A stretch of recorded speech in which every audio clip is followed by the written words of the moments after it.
Hey guys, so today we're back. We are going to be talking about the full moon that's going to be happening in Aries on October 17th, 2024. It's going to be happening at 4:26 a.m. See me looking down? It's because I am looking at my notes. So this is a super full moon. It's going to be at 24 degrees Aries. So what are super full moons? Super full moons are a time when everybody and everything is on edge. It's a time for letting things go. It's a time for endings. It's a time for realizing what isn't working anymore. It's a time for realizing things and or people that we should walk away from. What kind of things you are letting go is going to be dependent on the sign. It's in the same sign for everyone, and the house. And then if you want to get even more into detail in your own life, what planets is aspecting for you, what planets it's currently aspecting in the transit right now. And although we are realizing things that about the full moon and the planets it touches and in our own personal chart, it is also related to what has happened 6 months before. So 6 months before we had a new moon. It's not going to be at the exact degree, of Aries, but we had a new moon in Aries back in April. So what was happening for you at that time? What new ideas were you putting forth at that time about Aryan things, about your physical body, about working out, about taking action? It could just be even like a metaphorical action. And the house that it's in, what new things were you coming up with in that house? And 6 months later, the moon is checking in like, hey, how do you feel about what you've been doing for these past 6 months? How do you feel about the strides that you've made? What were you learning? Where were you at in your journey? Realizing that we need to push off from the metaphorical dock and start swimming our boat, start rowing our boat in a certain direction. Have you gotten as far as you wanted, and have you gone in the direction that you wanted? Is things that the full moon asks us. To get a bit more specific, what is this full moon in Aries asking us to do as a society? We are coming to realizations about ourselves. We are coming to realizations about violence, anger, aggression, realizations about our physical activity, about taking initiative. This could be, a lot of us live a very sedentary lifestyle thanks to technology and even our jobs. It's not even our fault. Maybe we realize collectively, hey, we all need to get out and touch a little bit more grass. We need to hit that gym more. I have a gym membership, not saying me personally.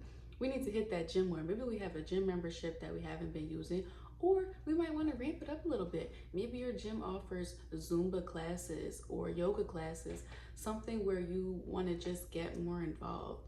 There could be absolutely anything in your life that you've been thinking about for a while, but what real world action have you taken? You're going to hear me say that 1,000 times in this video. What real world action have you taken to row your boat in that direction? If you wanted to do some home improvements, have you done so? Have you actually gone to Home Depot and bought the things and set aside the day where I am going to paint this room? It being in Aries, I want to go to the gym, but you may be making excuses. Maybe I don't have like nice workout clothes. Are you going to go buy them? Are you going to set aside every Wednesday and Friday, I am going to go to the gym from 6 to 8? Or what other new? Aries is the first sign of the zodiac. It's innovative. It's coming up with new ideas, taking initiative. Maybe you realize I can't make it to the gym, or I can't be as active as I like. I can go for a walk around my neighborhood. That's free. And you don't have to go anywhere. Maybe you can do 10 push-ups in the morning, or touch your toes. Realizing things about getting active, about our body, about doing stuff, making things happen, about how are we handling our anger? Are we being too angry? Are we not asserting ourselves enough? Maybe there is something at some part of our life that we have to say that we're not saying, and we're keeping it in, and the full moon is like, no, it's time to set things in motion. Aries is also about being a trailblazer. It's about doing your own thing, listening to yourself. The last solar eclipse that we had, the full moon that was in Libra, was really about balance. And how can we honor ourselves and honor our need for others? This full moon is really asking all of us to put ourselves first and honor ourselves, do the things that we want to do. This full moon is a very active social full moon. It is trying Jupiter and Gemini for all of us. The full moon and Jupiter are getting along right now. They are both amping each other up. So while our focus is on the full moon, we have to take into account Jupiter. Jupiter is telling the full moon to also, in your action, get out there and be social. Get out there and learn, communicate, talk. Maybe there is something that you've been wanting to say, and by saying it, it might help move something along for you. That's like real world action, saying something. And Jupiter is like, hey, yes, I'm going to give you the luck and the joy and the know-how, the wisdom to use your words, to say what you want to say, to assert yourself, to move something farther along in the process. This moon is also asking us to look at our anger and our conflicts. It's square the Mars at 22 degrees of Cancer. There could be at this time, a lot of us, maybe some tension with family or tension in the home. There could be things maybe breaking in the home, especially with the Mars in Cancer, maybe problems with the pipes or the water system. So and those are not getting along. They're in square. So the full moon is asking us, how can we assert ourselves in these times of conflict? How can I care for myself while all this other stuff is going on? We do not want to aggravate. When the full moon is square a certain planet, we don't want to aggravate it. I'm not saying to go out and fight. I'm just saying to think about ways where I can peacefully assert what I want while also acknowledging that there's other energies going on, and those I and the other don't always see eye to eye, but I can still assert myself in a way that doesn't aggravate the situation. Maybe it's a good time to let go of an argument that you're having with someone. Maybe you might be arguing with some of the Cancers out there. Right? We also are looking at our emotions. Our emotions are very intense right now. This full moon is square Pluto. Pluto is at 29 degrees Capricorn, is in an anaretic degree. Pluto is, in a sense, the full moon is a time where things are just charged up. Just imagine like you look at a vase and it just breaks. Like things are just spontaneously combusting all over. That's the energy of the full moon. When a planet is in an anaretic degree, especially when it's at the 29th degree, it's having its own full moon energy of sorts. Pluto has made its way through Capricorn, and it is about to go into Aquarius, but it does not do so without going out with a bang. So our emotions around Capricorn things, around jobs, around work, and wherever Pluto is in your particular chart, is high right now. And it's calling for your attention, but the full moon in an aggressive sign of Aries is calling for your attention. So it's a good time to see, what are you really feeling? What is really truly bringing up emotion in you, and why? And just analyzing those things and figuring out the best way to move forward. The Pluto square really asks us to calm down while still sticking up for ourselves. I think the bottom line is that everybody needs to go to therapy, and then we would figure all this stuff out. The full moon is also conjunct Chiron. Wherever Chiron is, there's a lot of pain. But it's not just pain for pain's sake. It's pain so we can figure out how to heal the pain, and then we can help other people heal their pain. It is the wounded healer. Because the full moon is conjunct Chiron, we have been feeling pain in a certain area of our life, whatever house it's in for you. And the full moon is asking us to acknowledge said pain, and because it's in Aries, to get real about what we are actually going to do about it. Yes, you feel sad about blank. Now, what real world steps? Like I would encourage everyone to actually make a list. What things can you actually do to mitigate this pain and to progress the healing process? So now we are going to, that was what's going on in the sky for everyone, us collectively. Now we're going to get into the signs, and I always have to put my disclaimer. I'm going to be reading for your ascendant. However, if you are born further north or further south of the equator, your houses will not be in equal 30 degrees. And especially if your ascendant doesn't start close to 0, if it's at 11, or even if it's at 20 degrees, this can be happening in a very different house. So while you can watch for your ascendant, I would encourage you to watch for whatever house it's happening in. And if you need help with that, I would go I will link a chart calculator down below so you can see exactly where it is. So let's get started. So Aries, this is happening, this full moon in Aries is happening in your first house. And the full moon is like, hey, what about me? What about, the full moon is calling our attention. It's like, yoo-hoo, over here. What about me? What about I?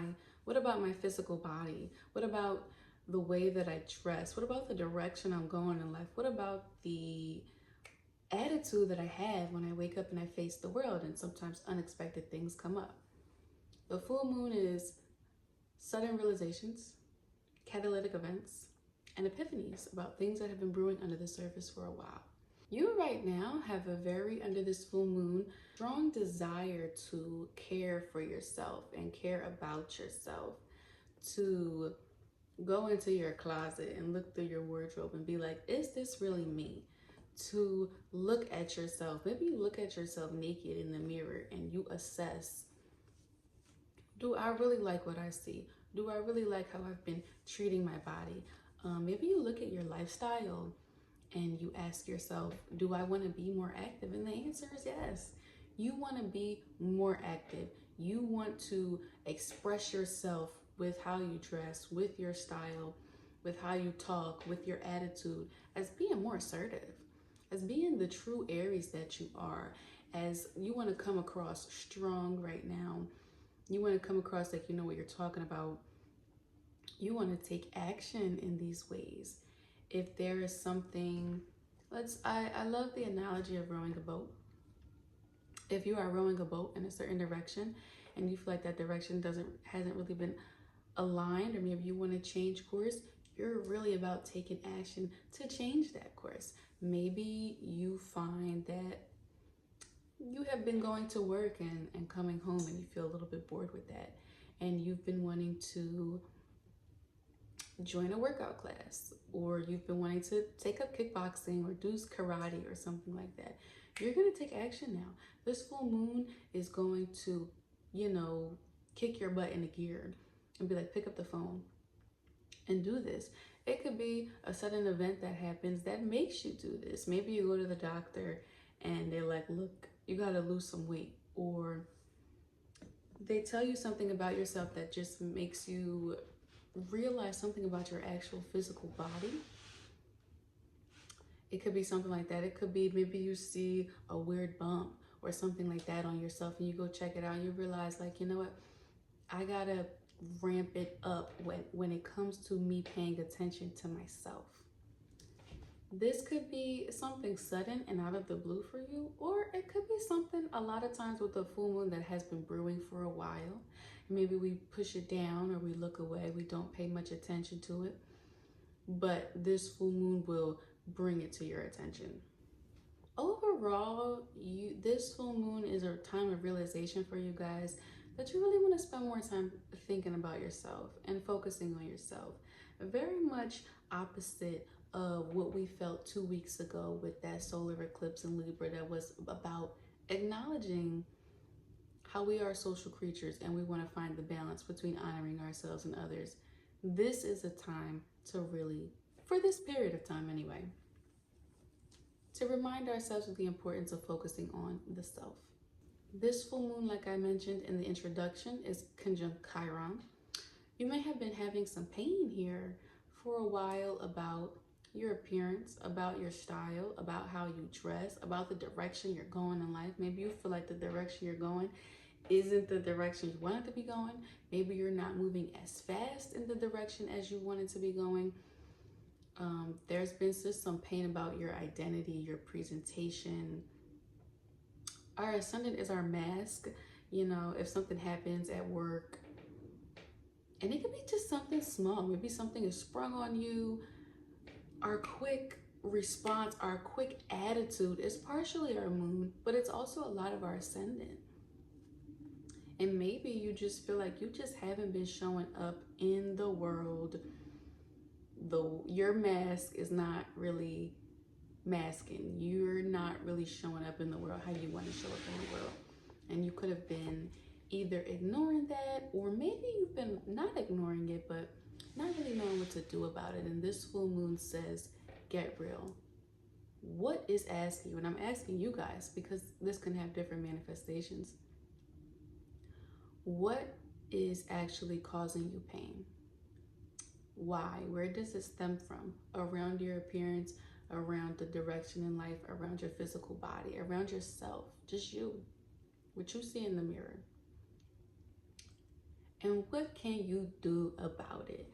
Whatever your answers are, to the first questions will determine your answer to the later questions. I can't tell you.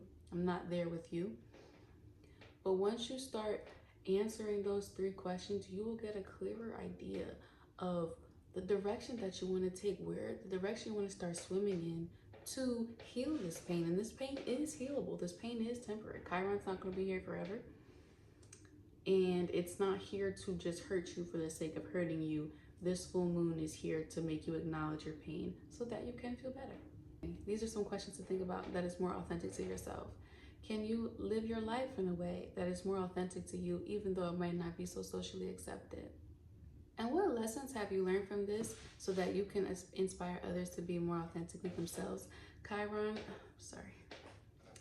is the wounded healer. So after we heal this pain within ourselves, we are supposed to use our Chiron to help others. So that's where some of these questions will stem from. This full moon in your first house is square Pluto. Pluto is at 29 degrees Capricorn, as I mentioned earlier. There is a powerful transformation and change that is in your 10th house. Pluto is in 29 degrees, so it is approaching your 11th house. You have felt such an intensity in maybe the last 10 to 12 years, depending on when Pluto moved into your 10th house. You really want to work, feeling intensity with your bosses. Intensity manifests itself as far as putting the hours in. Intensity manifests itself. The Pluto in the 10th is an intense house. The 10th house is an intense house. It's an angular house. And Pluto is one of the most, if not the most intense planets. You have been voracious in these last couple years as far as working, putting in those hours. Not even just the actual work, but looking for opportunity. Even when you're not at work, you may be in the shower, just like washing up and thinking like, okay, if I could call this other place and if I could make this connection here, and if I take this person out to lunch, they might want to merge with us and we can do a business meeting. Or maybe if I'm running a restaurant, we could bring in this new thing and we could advertise it on the billboard. Even when you're not at work, you've been at work. And Pluto in that Scorpio energy is an intensity, but the intensity feels good. So I'm not saying that this has been grueling. You might have been enjoying this. But the full moon is like over here. We're going to focus on yourself. And then the Pluto has very much been for a long time. No, we're going to focus on work.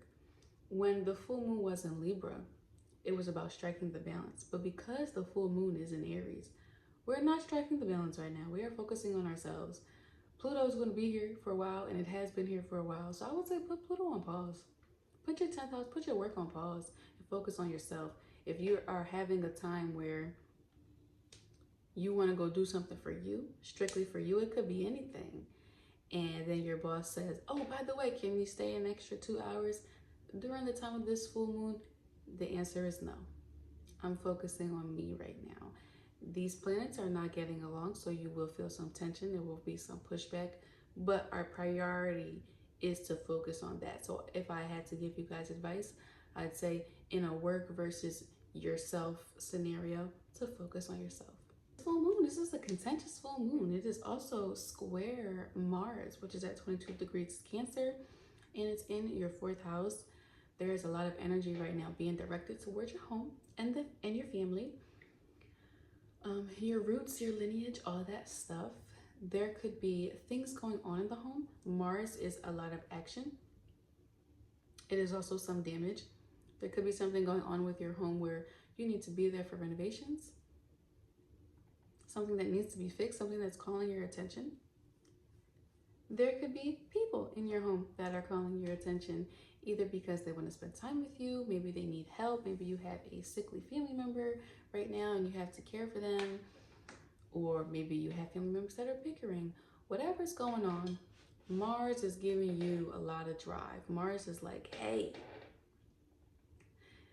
we're going to look at family right now. We're going to spend time on the home and the family. And that is very much at odds because it's your fourth house at the bottom with the self. This is a very contentious full moon. They are in cardinal signs and in cardinal houses for you. In aggressive signs, and then Mars is the dispositor of the full moon in Aries. So there's a lot, I don't want to say a lot of tension, but there's a lot of energy that's pulling, trying to grab your attention right now. Obviously, if you're at home and you're with your family and you're working on these things, you are not working on yourself. In a time, and obviously be there for your family, and obviously you have to attend to your home, but in a time where it is not absolutely necessary, if there is ever a situation in which your attention is being called to family and it's not dire and it's not important and it may even be silly, it could be bickering, it could be anything, and there's a time where you also wanted to do something for yourself, this full moon would really encourage you to do that thing for yourself, to realize yourself in this world right now. And that's going to make you feel a lot better and help you heal and calm down the pain from that Chiron. The only positive aspect that I've seen to this full moon is the Jupiter in Gemini. The Jupiter in Gemini is in your third house and they are getting along great. They are having a very friendly, sweet sextile. Jupiter is really calming things down, and it's very nice because Jupiter is a very happy, positive planet. The way that you can help actualize who you are and figure out who you are is to learn, is to get out there, socialize, read, write, communicate.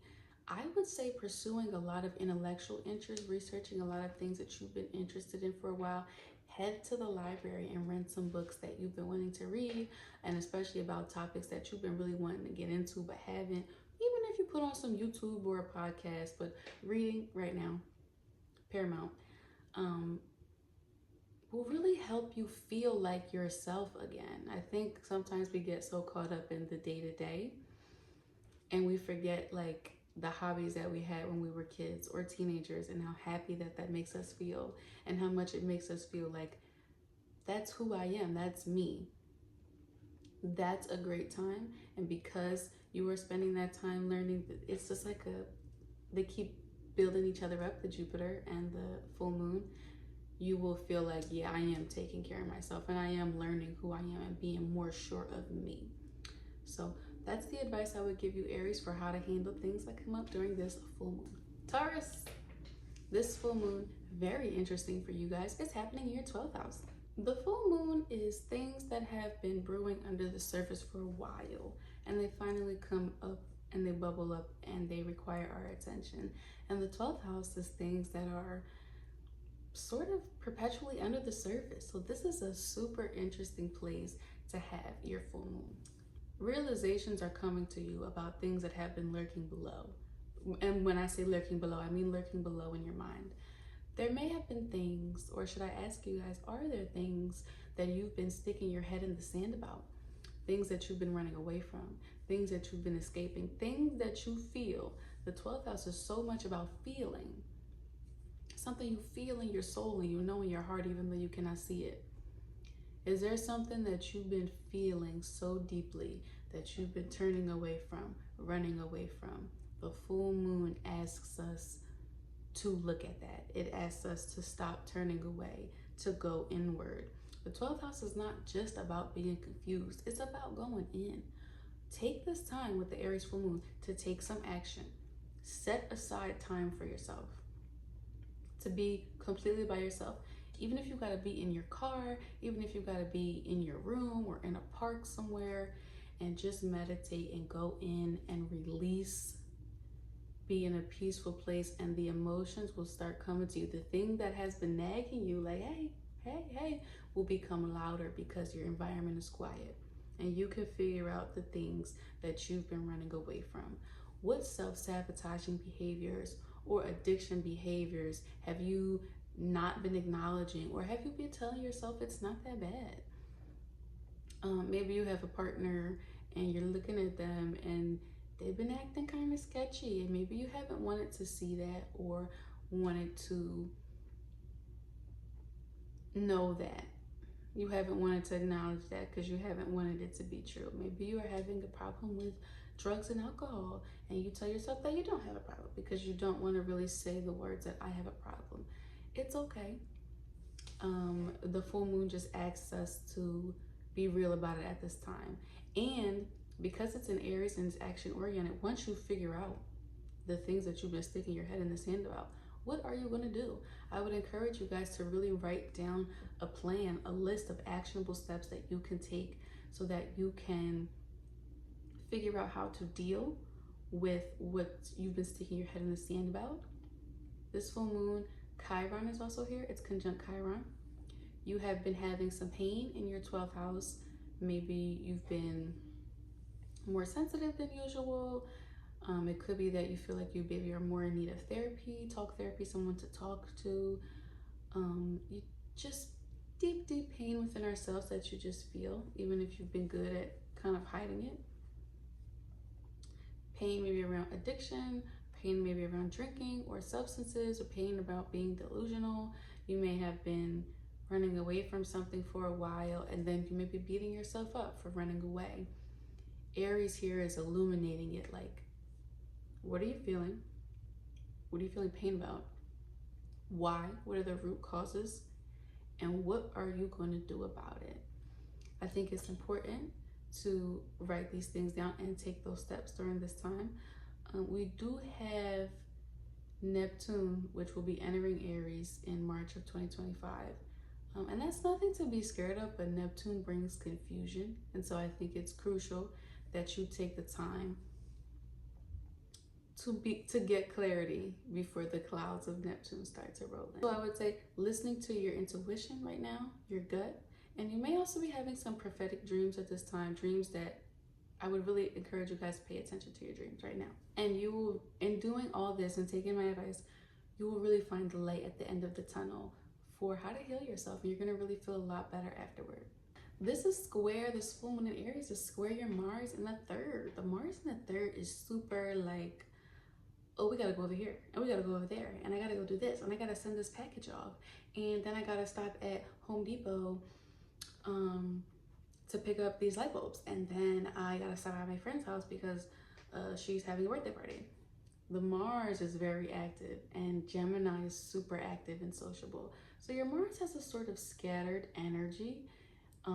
It's about learning. You might be trying to pick up a lot of hobbies right now and learn a lot of skills. Maybe you are in a painting class, and then you are in a boxing class, and then you are part of maybe some online group that meets, you know, by Zoom or virtually or something.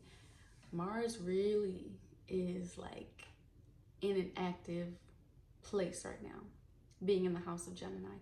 And the Mars is squared the moon in Aries. So being active, being outside, taking short trips, there could be some aggression on the road right now,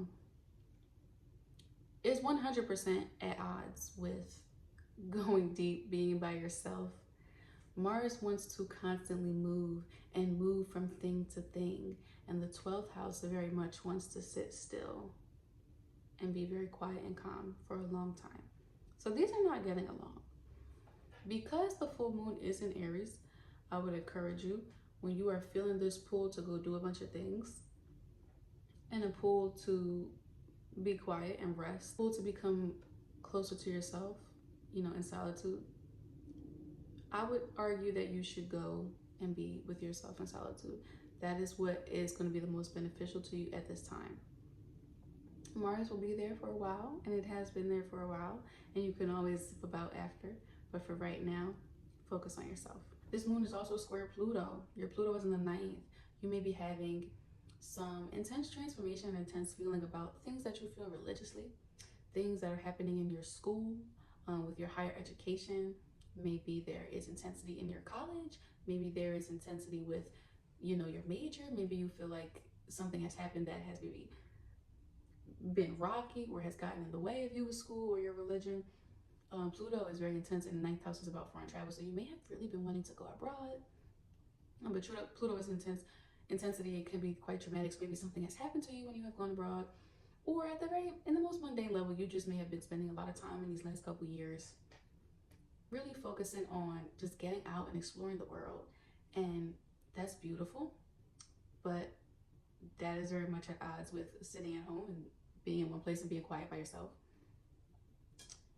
Because the full moon is in Aries, again, I would encourage you guys to sit with yourself. If you feel that pull, like I want to book a trip or book a cruise, you know, with my week vacation off, but I also kind of want to sit with myself, I would encourage you guys to sit with yourself. You will really learn a lot about yourself at this time.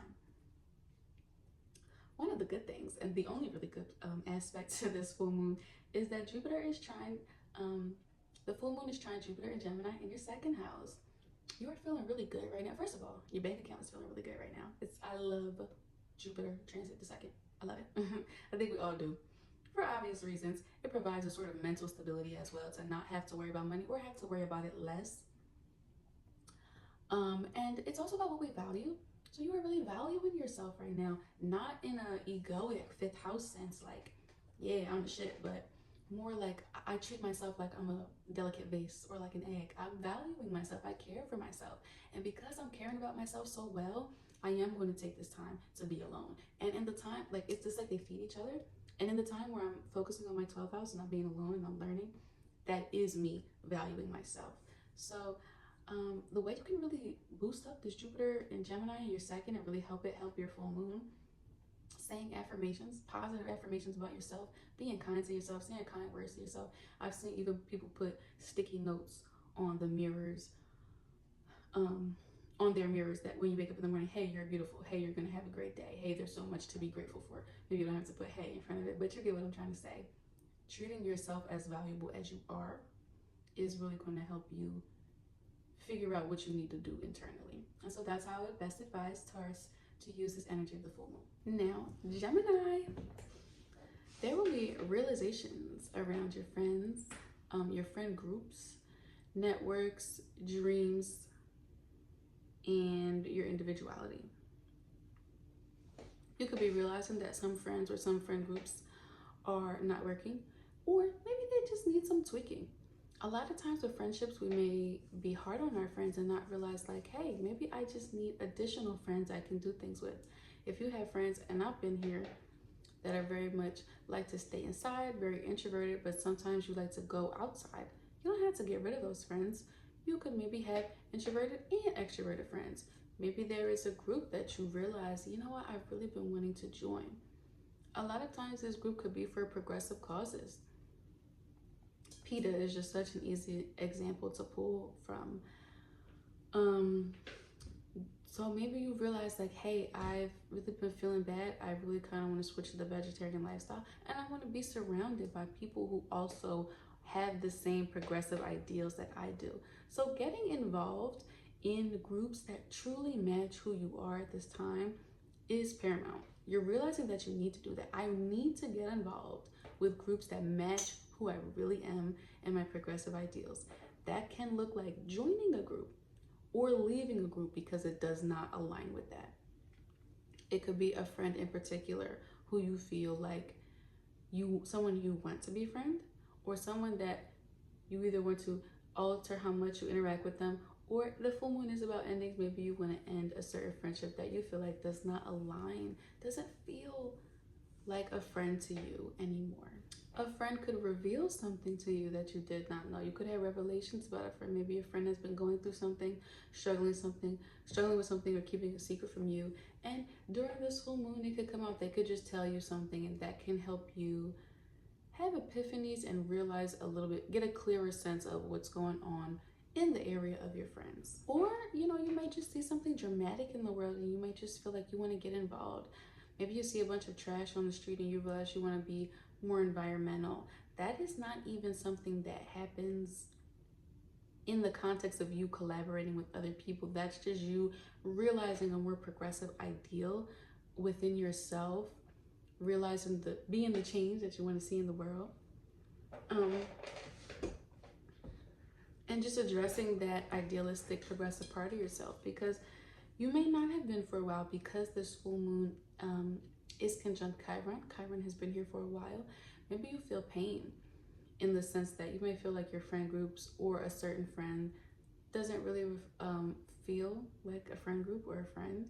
Maybe you feel like you have not been fighting for your progressive ideals, that you want to be more environmentally conscious, but you just keep buying all this plastic, sandwich bags because it's easy. It's something that has been causing you a bit of pain. Your individuality, your dreams. Maybe there's something you've been dreaming about for a long time and you realize that you're not as far as you thought you'd be or that you hoped that you would be. And there's pain. The full moon illuminates said pain. What are you feeling? What are you feeling pain about? Why? What are the root causes of this pain? But because the full moon is in Aries, excuse my pinky here, because the full moon is in Aries, what are you going to do about it? What action are we going to take? I would encourage you guys to actually write a list of things, of actionable steps that you're going to take to address this 11th house energy that's been going on. Write a list of or research groups that you want to join. Research things that you have, progressive ideals that you've been putting off, and how you can be more involved in them. And I guarantee, because Chiron is not just about being in pain for pain's sake, it's about feeling the pain, healing it, and then helping others heal that same pain. Once you can get through this process, this full moon is really kicking this process off. You're going to feel so much better after this full moon. You're really going to be able to sort of release this pain and let it go. For you guys, this full moon is square the Mars in Cancer. Mars in Cancer is in your second house right now, so you've really been having an intense desire for money, probably working a lot, spending a lot. There could also have been some damage or some theft of your items at this time, some aggression. The Tasmanian devil has come into your room of expensive vases and it started breaking shit. And that is really at odds with your moon, your full moon in the 11th, because the full moon in the 11th is about progressive ideals. It's not about material things at all. It's about our friends. You are really having a war of energies between wanting to satisfy and chase and revel in the material and needing to pay attention to that which is intangible, our relationships with our friends and our relationships to how we want to make this world a better place. Because the full moon is in Aries, I would encourage you guys to spend the time focusing on your friends and your progressive ideals. Mars has been here for a while and it will be here for a while. At this time, you are supposed to focus on that. Example, if you are offered an extra shift, but a friend wants to go out and you feel like you may be able to have an important conversation with them at this time, or be there with them, be there for them at this time, I would encourage you to quell your desire for the material for a second and focus on the friend. This full moon, in a positive aspect, is trine your Jupiter in the first house. So you're just feeling really good and you're feeling really positive right now. You just feel happy. There is just a tinge of looking on the bright side that is really covering your whole life right now. So no matter what goes on in your 11th house, you feel the Jupiter is like, you know what? We got it. We can do this. We can make it through. If you are letting go of a friend or a friend group right now, it hurts. But Jupiter is putting a positive, these positive goggles on you. That's like, hey, we're going to figure it out. You're going to get some new friends. We're going to find that group. We're going to find this feeling of belonging that we search for when we are trying to be a part of a group. It's our personal hopes and dreams is our 11th house. Maybe you have not been working as hard on your dream as you have thought. And I think almost 99 or, vast majority of us can relate to that, myself included. Jupiter's like, hey, it's okay. We got it. Better late than never. You just have that kind of positive attitude right now. You could even tweak your dream. You might have been working towards something for a long time and realize, you know what, now I kind of want to go in a different direction. And Jupiter says that's okay. Jupiter is patting the full moon on the back. It's patting your 11th house on the back. That's like, we're going to be fine. It's going to come out even better than we could have expected. So that's really nice, diffusing the tension that is in this full moon right now. The Venus is not a part of any aspect to the full moon, but I just thought it was important to mention for you guys because it is on an angle It is at 29 degrees Scorpio, and it is about to cross into your 7th house. This is important because Venus is opposite Uranus right now. So even though it's still in your 6th, your love life, and especially as it crosses into the 7th, is about to go through some interesting changes. A feeling of spontaneity, a feeling of erraticness, a feeling of one polarity to the other, a feeling of individuality and, chaos, very much chaos and erraticness is in your love life right now, and it will be there for a while, not only by the degrees, but also because Venus will be transiting your 7th. You could be dating interesting partners right now, or, coming up. You could be, and this is just something to look out for in the future. And it relates because, this full moon is in your 11th house. So there is this energy of individuality. You could be having very individualistic partners coming to you in the near future. They may have Aquarian placements. They can be very friendly. They could be very off the beaten path, very different from societal norms, very different from what you're used to. Maybe all of your exes sort of, if you lined them up, have a similar picture. Maybe this one's just very like, oh, I didn't ever see you dating that kind of person. They could be here one minute, gone the next. They could be gone, and then they could randomly pop back up. And in the middle of that, somebody else may randomly pop up. You might not even be searching for them. And in fact, you probably won't be searching for them because you have this individuality that you are valuing right now with the Uranus in the 2nd house, very much valuing your freedom. But the love life, the desire to want to be and with someone, and the desire to want to maintain ourselves by being with ourselves are interesting themes that will be coming up for you guys in your love life. So I would just say watch out for that in the near future. Cancer. This full moon in Aries is happening in your 10th house. You're having a lot of realizations, epiphanies, and catalytic events right now that are happening around your career, with your boss. It could be that you realize, like, this job that I'm doing isn't working for me. You could realize that what you're doing needs a tweak. You could realize something that has been brewing under the surface. Your position at work, that is calling for your attention right now. This could be sudden promotion, sudden demotion. There could be a change of bosses at work. You might just be feeling like, I've had enough. This is also about endings, about you wanting to get away from something. And so with a job, that can take a lot of different manifestations. You might want to move to a different department. You might want to transfer to in the same company but a different location. You may want to move jobs. You may want to change industries altogether. You are just feeling like, I've had enough, and it's time to do something. This full moon here is also conjunct Chiron. You have been having some pain for a while in this house. Maybe you are just like, I'm not really enthralled with my job. I feel like you may be feeling like you should be further. You may be feeling like you should be the boss. You could be feeling like you've been wanting to make a change, or maybe start some entrepreneurial thing. That's very much a 10th house thing for a while. And there could be some stagnation because Chiron also represents like some insecurity from the wound and the pain that we feel. The full moon here comes to illuminate that and light all that up and say, what are you feeling? What are you really feeling pain about? Why? Where is this pain stemming from? Aries, because it's about action. What are you going to do about it? I would really encourage you guys at this time to actually write a list, like a list of tangible action, a tangible list that you're going to write about actionable steps that you're actually going to take to mitigate this pain, to heal this pain, to move this process along to where you want it. These big cosmic events are here to help us move along to where our soul really wants to be, where we really want to be deep inside. And we might get lost and confused sometimes in this day-to-day hustle and bustle of the world. But the full moon is like, no, your soul, you were meant to go this way. Like if you're rowing your boat and the full moon sort of redirects because you were a little bit off course.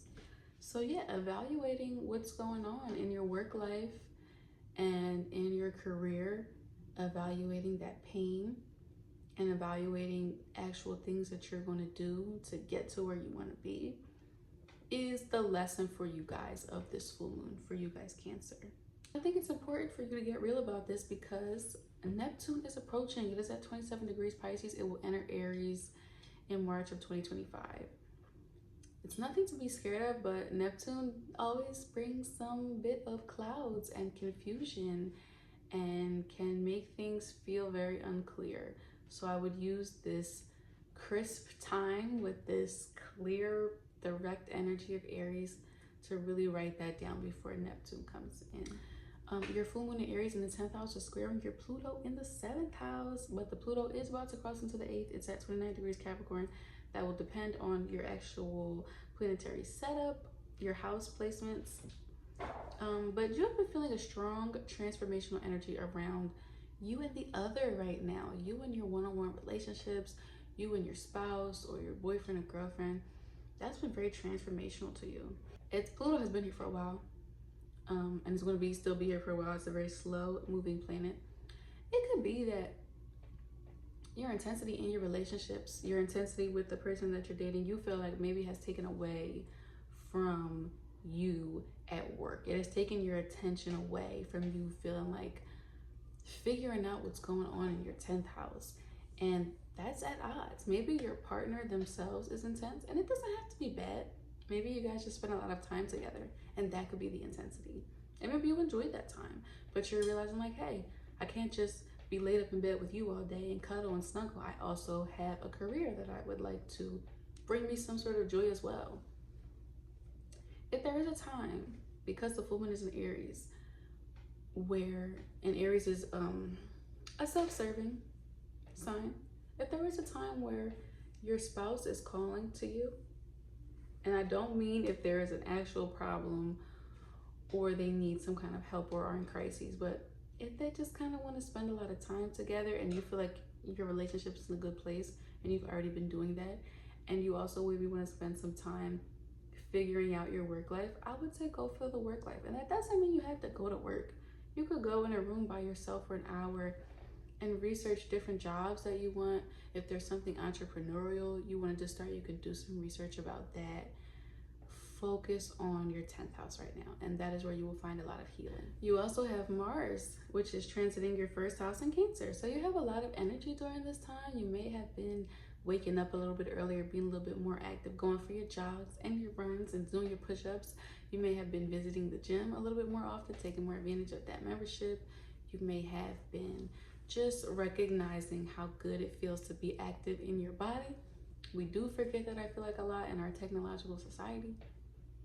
We have a very sedentary society, and you may just be feeling invigorated with moving your body.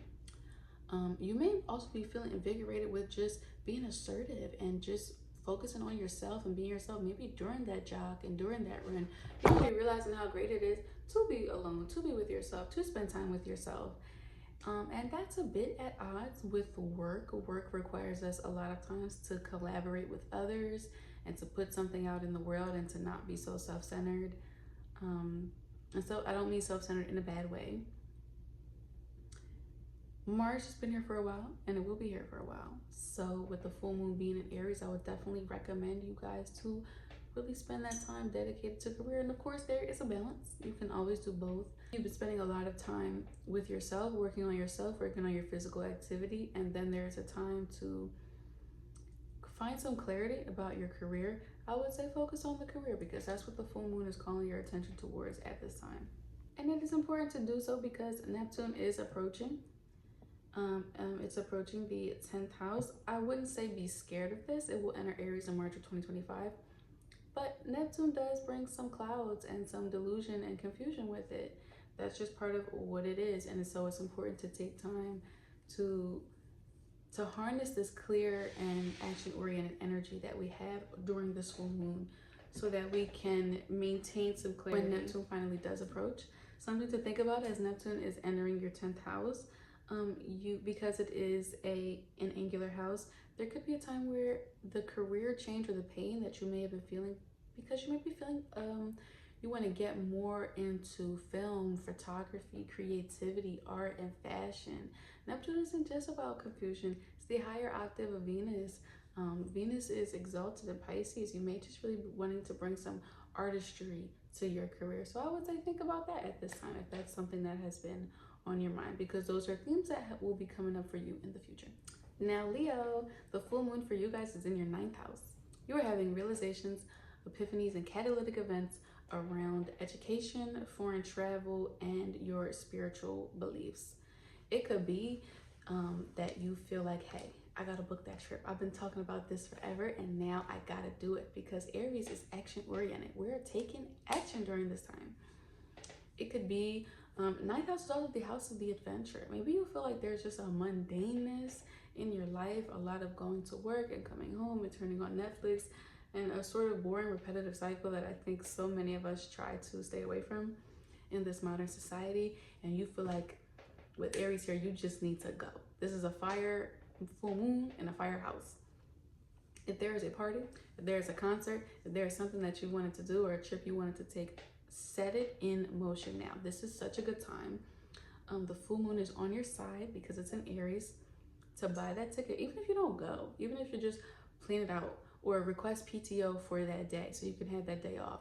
Start setting things in action. This full moon is about action.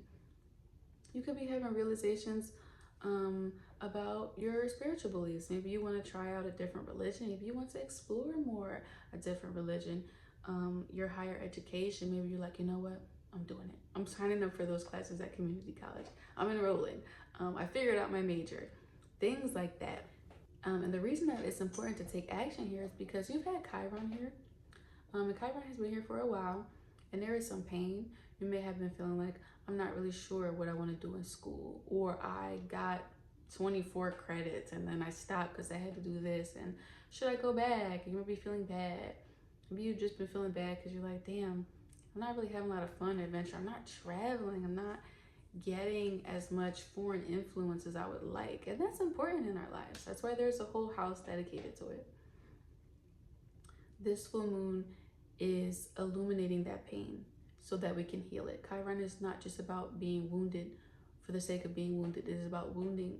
It is about acknowledging the wound so that we can heal it, and then we can help others heal that same wound. This full moon asks us to get real about, what have you been feeling pain about around these areas in your life? Why? What is the root cause of this pain? And most importantly, what are you going to do about it? I would encourage you guys to write an actual list of actionable steps that you can take. And those things will make you feel better and help mitigate and release this pain. And you're gonna feel so much better after you acknowledge what's going on here. So I wanted to make a challenge for you guys. Leo specifically, I dare you guys, I challenge you guys to go out and do something that has been on your bucket list for a while. And I think that will really scratch this itch and really help put a band-aid on that Chiron wound in the 9th, and definitely make you guys feel a lot better if you do so, or if you've been thinking about doing so. I'd love to hear about it in the comments, what you guys have been thinking about doing. And I do think it's important to take advantage of this clarity and this action-oriented time with the full moon being Aries, because Neptune is approaching. And Neptune with it always brings some clouds, some confusion and delusion. It's nothing to be scared of, but I think it's important to get clear before Neptune does make its appearance, as it will be entering Aries in March of 2025. You have Pluto in the 6th at 29 degrees Capricorn, but it is approaching the 7th, depending on your depending on your house degree placements. You are having an intensity, and you have been having an intensity for a while around detail, work, routine, structure, very Virgoan things. You may have been very intense on following, I get up at 5:30 and then I'm ready by 6 and then I'm over here, and you may every Tuesday you never miss this, and every Thursday you never miss that. And your diet and strictness and going to bed on time and all that stuff is great. And organization, that is so at odds with the 9th house. Virgo and Sagittarius, these two houses, these two signs, these planetary energies, they do not get along. Sag is go. Sag is spontaneity. And when I say Sag, I'm referring to the 9th house. Let's get up. Let's go. Oh, I was packing at my desk and my coworker asked me to go out for drinks. With Pluto in the 6th, even if you may want to, you might say, well, I'm sorry, but that's not in the schedule today. Or I'm only free every other Friday from 6 to 9. Everything else is planned with an itinerary sort of vibe is what you've been having for a while. The full moon encourages us, if we find ourselves in the predicament during this time, to go with the spontaneity, and that will help you find answers and find healing to pain that has been there for a while. This full moon is also square Mars, and Mars is the dispositor of the full moon, so that's not helpful. Your Mars is in the 12th house, and Mars is action, and 12th house is very much not action. You may be feeling very low energy at this time, very much like you want to sit down, lay down, take a lot of naps. Even when you are awake, you may be very much in a meditative lotus position in your room. You like things to be very quiet and peaceful. You are taking a lot of energy to be Pisces-like, to go inward. And of course, again, that is very at odds with, I'm trying to go far and I'm trying to go wide and I'm trying to have spontaneity and I'm trying to have adventure. Your Mars is like, no, we're going to sit down and we're going to think for hours. So Mars has been here for a while. Because the full moon is in Aries, and it is such a self-serving sign, and I don't mean that in a bad way, I would argue if you find yourself, don't overwork yourself, you know? I don't mean overwork. Don't overextend yourself. If you need to rest. But if there is an opportunity for adventure that comes up, or if there's a way you can weave adventure, spontaneity, into your life, these ninth house themes into your life, I would say do so, because you can always meditate and stuff after. Even if in your meditation you're like, all right, I'm going to book that cruise I've been thinking about, book it, and you can always go back to meditating after. So that is the advice that I have for you guys, Leo, on how to best use this full moon. Virgo. So you have this full moon in your 8th. You're having a realization, catalytic events, and epiphanies about your deep emotions, about your shared resources, your taxes, and your intimacy, your sexuality, sharing your body, sharing your emotions with others. You're having realizations. Maybe you realize, hey, you are just realizing things about that house and trying to align it more. Do you want to share more of your body and of yourself and of your emotions with others? Do you want to share less? Maybe you feel like you've been oversharing. You may want to reach a period of going inward, or of celibacy, or something like that. Whatever it is for you, we are calling our attention to the 8th house right now. You could have emotions brewing here. You could have repressed rage or anger or sadness. The reason I say that is because Chiron has been here. There's been some hurt and some pain around this area. And the 8th house and the 12th house are definitely houses where they are intense and we feel them, but we can also kind of ignore them. And the full moon in Aries here, the Aries is very loud. And Aries is like, no, we're not ignoring this anymore. We're going to go deep. Ask yourself these questions. Do you feel that you want to be closer to other humans, physically and emotionally? Is your tax situation okay? Do you need to call the IRS and get some things straightened out? What is your emotional state? Is it dark? Is it hurting? Are there problems? Are there emotions that you've repressed? The full moon is illuminating Chiron. What are you feeling pain about? Why? What is the root of this pain? And because it's in Aries, which is so action oriented, what are you going to do about it? I encourage you guys to actually write a list of actionable steps that you can take that will answer these questions and mitigate this pain. Because Chiron isn't about making you feel sad for the sake of feeling sad. It's about you recognizing pain that you have and then healing it so that you can help others heal it. So yeah, I would explore your 8th house and you will find a lot of release of anger and pain after this full moon. One reason I say write it down and to get clear about it is because we do have Neptune approaching. Neptune will be entering Aries in March of 2025, and Neptune always brings some confusion, delusion, and some clouds with it. And it's nothing to be scared of, but I just think that, you know, me being such a 12th house Piscean person, things can be very confusing. And so I just would encourage you guys, because this is such an intangible house too. The 8th house is very much our emotions and our feelings. It's not like the first or the second, where it's like, oh, money, my bank account, oh, myself, my body, my outfit. Eighth is like our emotions and our sensuality and sharing with others, and none of those things are tangible. And maybe except taxes. So that's why I would encourage you guys specifically to really get clear before Neptune approaches, so that you can navigate and get the best out of that Neptune transit that is coming up. This full moon in your eighth is square your Mars in your 11th house in Cancer. You could be spending a lot of energy with friends right now, a lot of energy with friend groups. You may be fighting a little bit with them, or there could just be some tension. Maybe your friends are fighting with each other, and then you're there.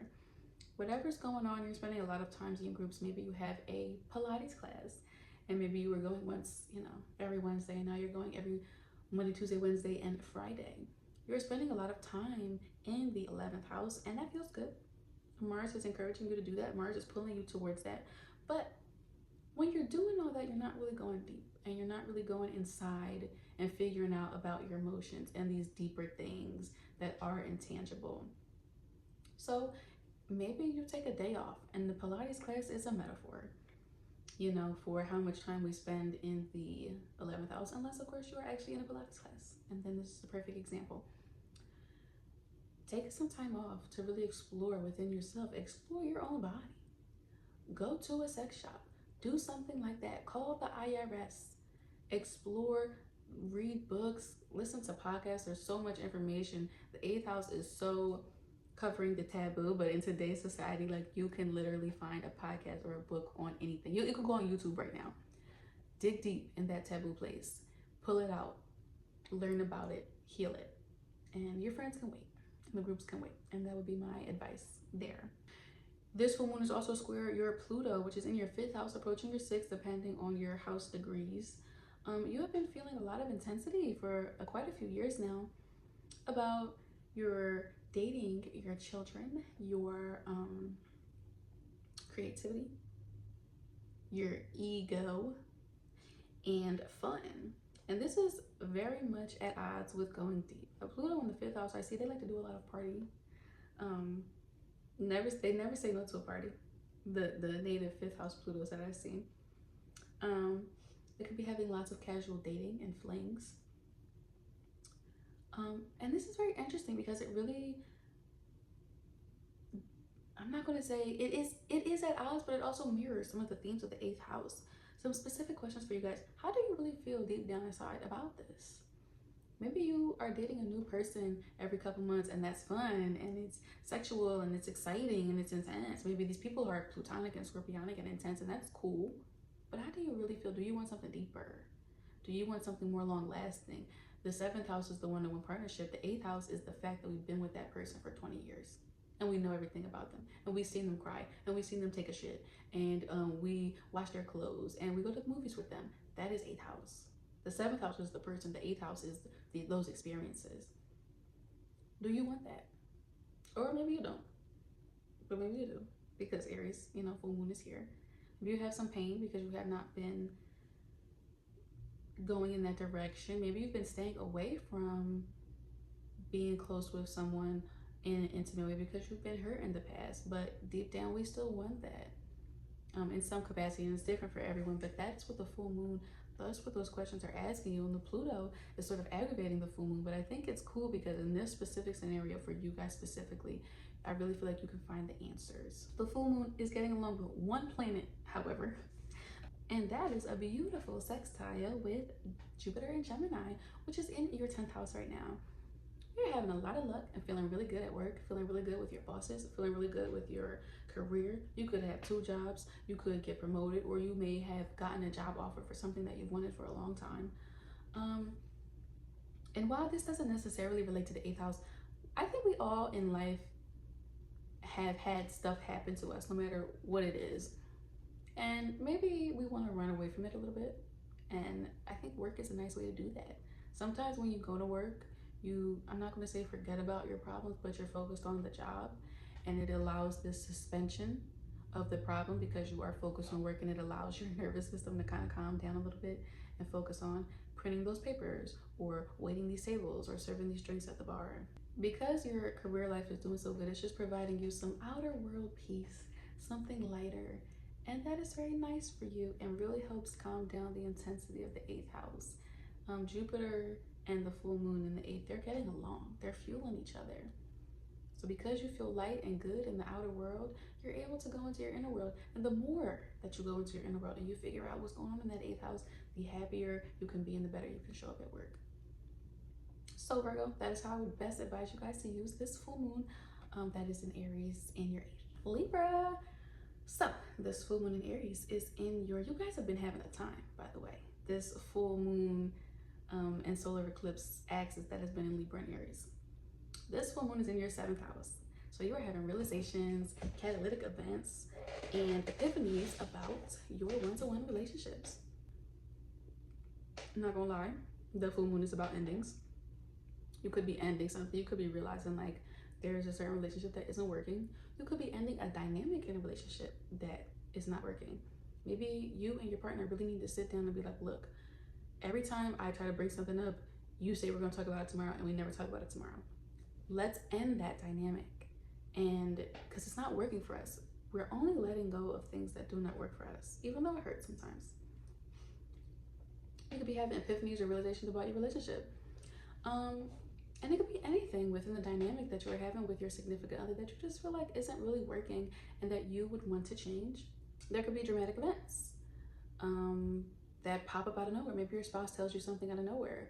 And it doesn't have to be that they're cheating on you or they're breaking up with you. It could just be something like, hey, honey, I kind of been gambling sometimes with the little phone at night when you go to sleep. And it just might be something that brings your attention to your 7th house. Maybe you haven't been dating in a while and you get all these wedding invitations and you're like, you know what, I need to start dating.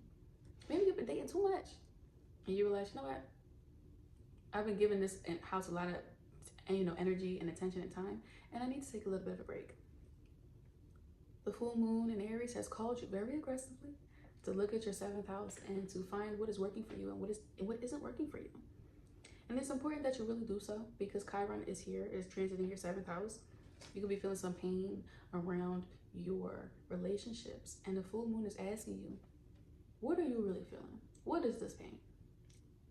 Say it. I feel pain because in my dating life because like whatever it is for you. And then it says, where is it coming from? Why? What's the root cause of the said pain? And finally, because it's in Aries, what are you going to do about it? I would encourage you guys to actually write out a list of actionable steps that you can take to heal, to mitigate the pain in this house, to heal and move things along. We're not just meant to feel pain for pain's sake. Chiron isn't here to just hurt us just because. It is here so that we can acknowledge the pain, heal it, and then help others heal it. And I think it's important that you do so. Neptune is entering Aries in March of 2025. And depending on the degree of your house placement, that could be a lot later down the road. But Neptune is approaching. And Neptune with it always brings some cloud, some confusion and delusion. There can be a time of just not really knowing the right direction to go because there's so much like smoke and clouds and fog in the air when Neptune is here. So take advantage of this clarity, of this action-oriented time to figure out what you want to do. And that's why I say write it down. So if you feel confused later, you can know. One of the best things people say is write a list of your ideal partner. What are they like? Make it a reasonable list. Don't write stuff like a billionaire, but make a list. And so that you can be clear and then keep that. Whatever you write down right now, whatever you choose to write down about your relationships right now, keep that in a safe place. And then when Neptune comes and you feel confusion, you can call on the time of your life where you were feeling more clear. This full moon in your 7th house is square Pluto, which is in your 4th, but approaching your 5th, depending again on the degrees of your house. You have been feeling intensity, transformation around family, home, and this is at odds with a significant other. Maybe your wife or your husband is like, you need to stop spending every single Sunday with your family for Sunday dinner. We need to spend some time together as our own family. Maybe you feel like they're not spending enough time. Maybe your family is like, hey, enough of them. With Pluto transiting here, there could be some squabbles in your family, and that could be irritating to your spouse, or it could just be getting in the way of your relationship. Maybe your family is just going through an intense time and they're constantly calling you, but with the Pluto here, but your seventh house is also calling you. It's like, look, I'm here too. You have to pay attention to me too. Pluto has been here for a while, and depending on the degrees, it will be here for a while. During this time, you are meant to pay attention to your seventh house. If someone is in dire need of help, or you know it's something significant, use your judgment, help your family. But if there's a time where your family is calling you and your spouse is like, look, let's have a real conversation, or let's go away and figure for the weekend to a cabin and just figure some things out about us, I would encourage you to go with the spouse at this time, or to at least focus on your love life, even if you're single at this time. I mean, it's a very important house. It's an angular house for a reason. And then you have Mars, which is in your 10th, which is also square the eclipse. So many squares going on. You are really feeling like you have been wanting to work more, putting a lot of energy towards work. You may be feeling like, let's get those hours in. Yeah, I can take on this project, or I can do this. You could also be feeling with this energy at work, like telling your boss, back up, you're kind of getting on my nerves, or I want to do this, or I want to be the boss. You are coming across very Martian and Aryan-like at work. And obviously, when you're at work, you're not with your spouse. Nobody just brings their spouse to work every single day. The full moon is in the 7th. And so if there's a time where your boss is calling you to work more, or you are feeling compelled to divide your time between your work and your significant other, I would go with the 7th house, because that's what we are meant to focus on and learn about at that time, to really illuminate some things for us that have been brewing under the surface. So Libra, that is how I would best advise you guys to use this full moon. Oh, and as a side note, for Libra, this full moon is the only positive aspect it's got is a sextile to Jupiter in Gemini, which is really great because it's in this fun, adventurous foreign house. So I think it would be great for you to go on a trip right now with your spouse. That would be amazing. And it doesn't have to be super far away, but it could be, and it should be, because it's the house of foreign. Book that cruise. Even if it's far out, you can buy the tickets now, or maybe going on a retreat and maybe meeting somebody there. These two planets are really getting along and encouraging each other. So just a little side note. Scorpio, this full moon is in your 6th house. So you're having realizations, epiphanies, and catalytic events around your 6th house, around your work, structure, routine, your diet, your coworkers. These are things that are really calling to your attention right now. You are being called to look at this house and analyze what's going on. Are you being to look at your schedule, your structure, your routine? Do you need more? Do you need less? And that's totally dependent on you and your natal chart placements. How are you with your coworkers? What could be improved, or what needs to be toned down there? Your diet. Are you eating out every day? Are you eating at Chick-fil-A every day? You know, every day except for Sunday. Do you need to cook at home more? Do you need to be healthier? Do you need to be more organized? Every single day, do you wake up and you're like, wait, where's this and where's that?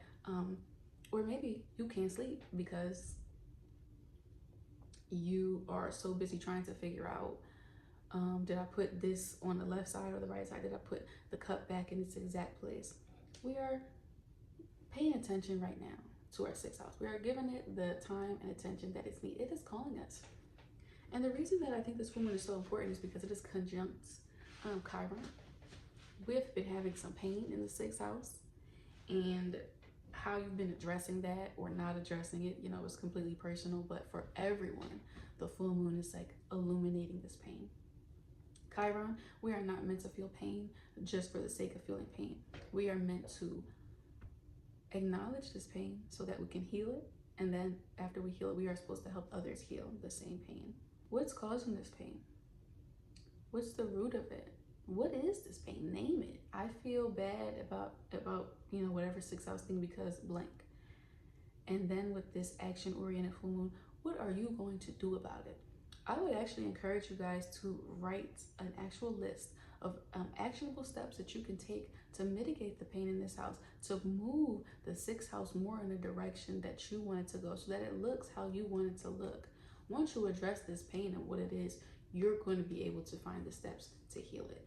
And that's why I think this full moon is really great, because it's going to be like when you lift the lid off of boiling pasta pot, there's going to be so much release of tension and anger, and you're just going to feel so much better afterward.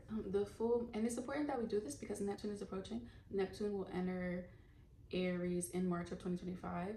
And Neptune with it always brings some clouds, some confusion and delusion. And it's nothing to be scared of, but it's important to have these steps in place and to get clear about what is going on in this house and this pain before Neptune brings the confusion that a lot of times it can bring. This full moon for you guys is square your ninth house Mars in Cancer, which is really at odds with a need for adventure and to let go of sixth house matters. The ninth house is the house of Sagittarius, and Mars is our warrior. It's our action. So just imagine the centaur that is Sagittarius, and it's galloping, and it wants to go far, and it wants to go wide, and I want to go over here, and I want to go over there. This is a lot about adventure. It's a lot about fun and spontaneity and partying. A bit mirroring the fifth house.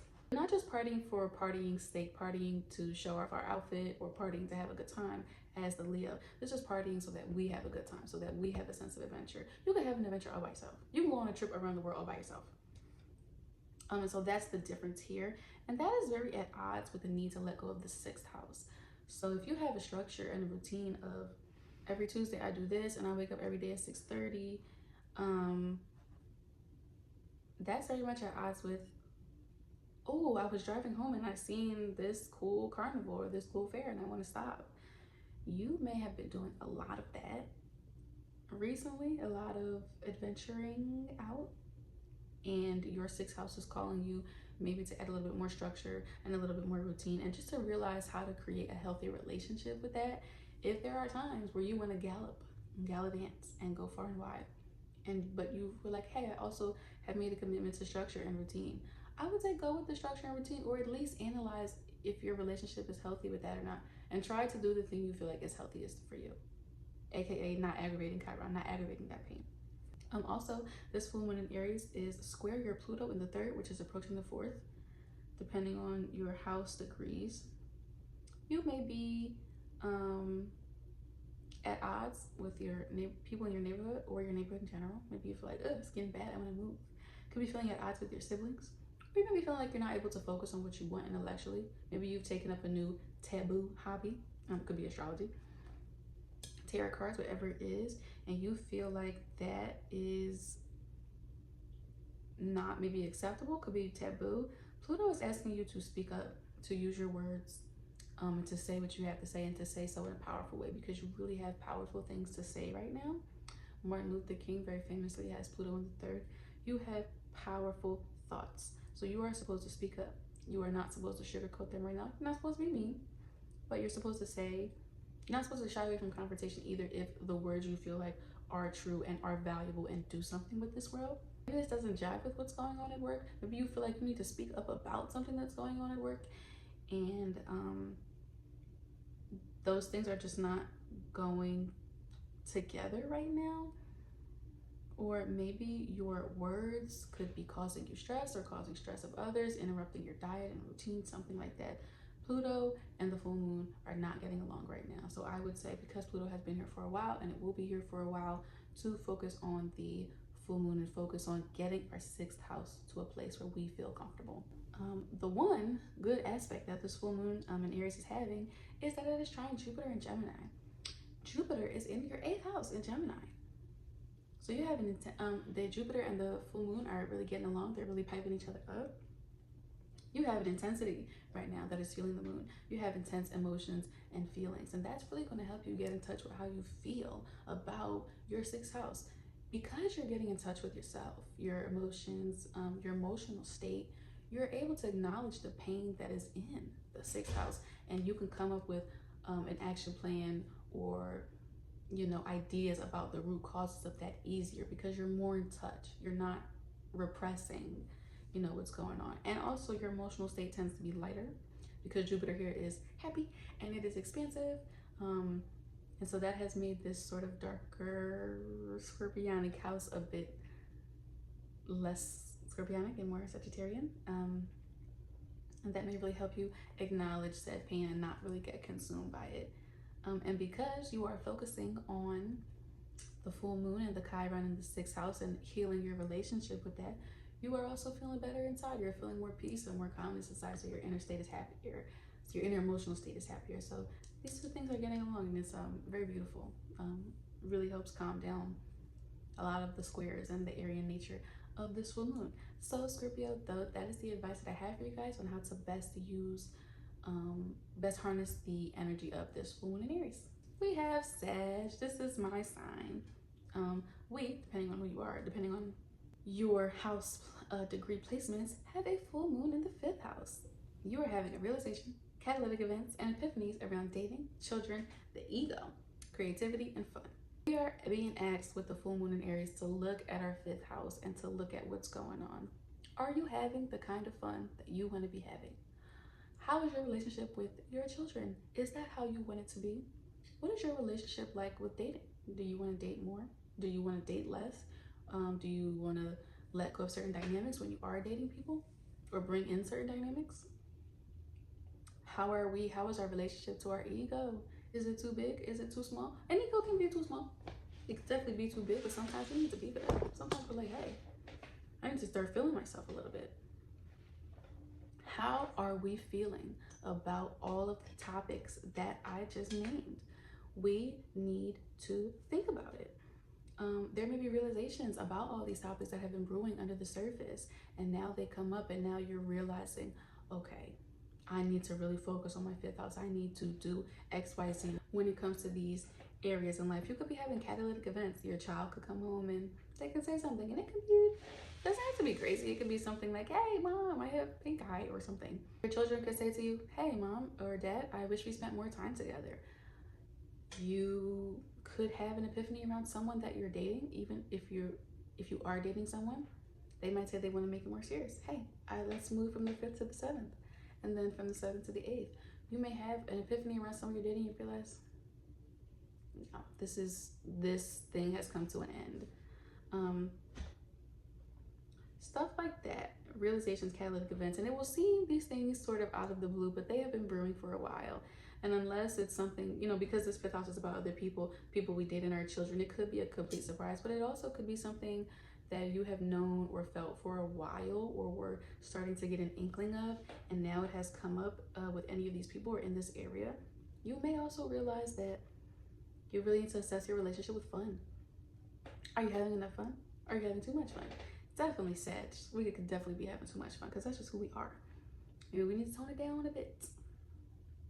All things, this is such a broad house, so there are a million different manifestations, and we would be here all day talking about the million different possibilities. But if you could just take those broad topics and assess how you feel, you will come up with the answers. And this is important because Chiron is here, so we have been having some pain here for a while about our dating life, about our children, if we are able to conceive, if we're not able to conceive, if we are being there for our children, like, interacting with them enough. Our ego, maybe our ego has been a little bit hurt. Maybe we're not getting up on stage or showing ourselves off. We're not showing our feathers as much as we have been wanting to. Maybe we have some creativity, some art that we have been having under our bed or in our closet, and we need to get it out there, put it out there, go to these art shows. And maybe we realize we have not been having that much fun, or we have been hurting ourselves for having too much fun. Like I said, a very broad house. But whatever it is, there's been some pain. And this full moon asks us to get real about said pain. We have to name the pain. I feel blank about, insert 5th house topic. We have to name it. Then we have to get to the root of, why do I feel this pain? Where does it come from? What is the root cause? And the third thing we have to do, because this full moon is in Aries, is take actionable steps to get this pain. Actionable steps to progress our 5th house, to get it to a place where we want it to be. We all know what we want our 5th house to look like, and that's different from each individual person to the next. What can I do to get it there, to row my boat in that direction, so that my 5th house, my relationship with my children, or with conceiving, with dating, so that my ego is in a place where I feel like it's perfect, it's not too big and it's not too small, where I am having enough creativity and enough fun in my life, but not too much. This full moon asks us to get real about that. So I would challenge you guys to not only write down what you feel, but write down a list of actionable steps you can take, And that is just like when you pull the lid off of boiling pasta, it's really going to let a lot of pain release and allow us to feel calm and allow us to move forward, because Chiron is not about pain for pain's sake. Chiron is about acknowledging pain that we have so that we can heal it, the wounded healer, and then so we can help other people heal the same pain. And the reason why I say write it down, I feel like this is important to do, to have a tangible, document for how we feel during this time, because this is a time of clarity and we have Neptune approaching. Neptune will be entering Aries in March of 2025. And Neptune with it always brings some clouds, some confusion and delusion. So it's really important that we get clear at this time about how we feel about our fifth house. And this is quite a house compared to some of the other houses because it is so broad. Get clear about how we feel and our pain, and get clear about how we want it to look, so that when Neptune comes in, we've already set our intention, we've already started rowing our boat in our direction, and we can use the better aspects of Neptune and not waste so much time being confused, because Neptune really tends to do that. This full moon in your fifth is square the Mars, which is transiting Cancer in your eighth house. You guys, us, really have an intense desire to transform right now.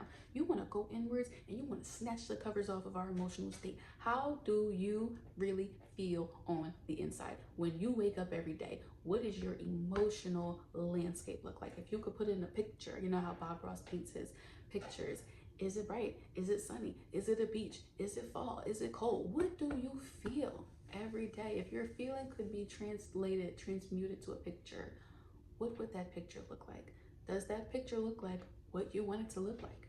Mars is about transforming right now. Mars is about going in, and it's getting rid of the things that it doesn't want to be there. It's going inward, going deep, and it's trying to look for the things that it does want to be there. What do we want to transform in our lives?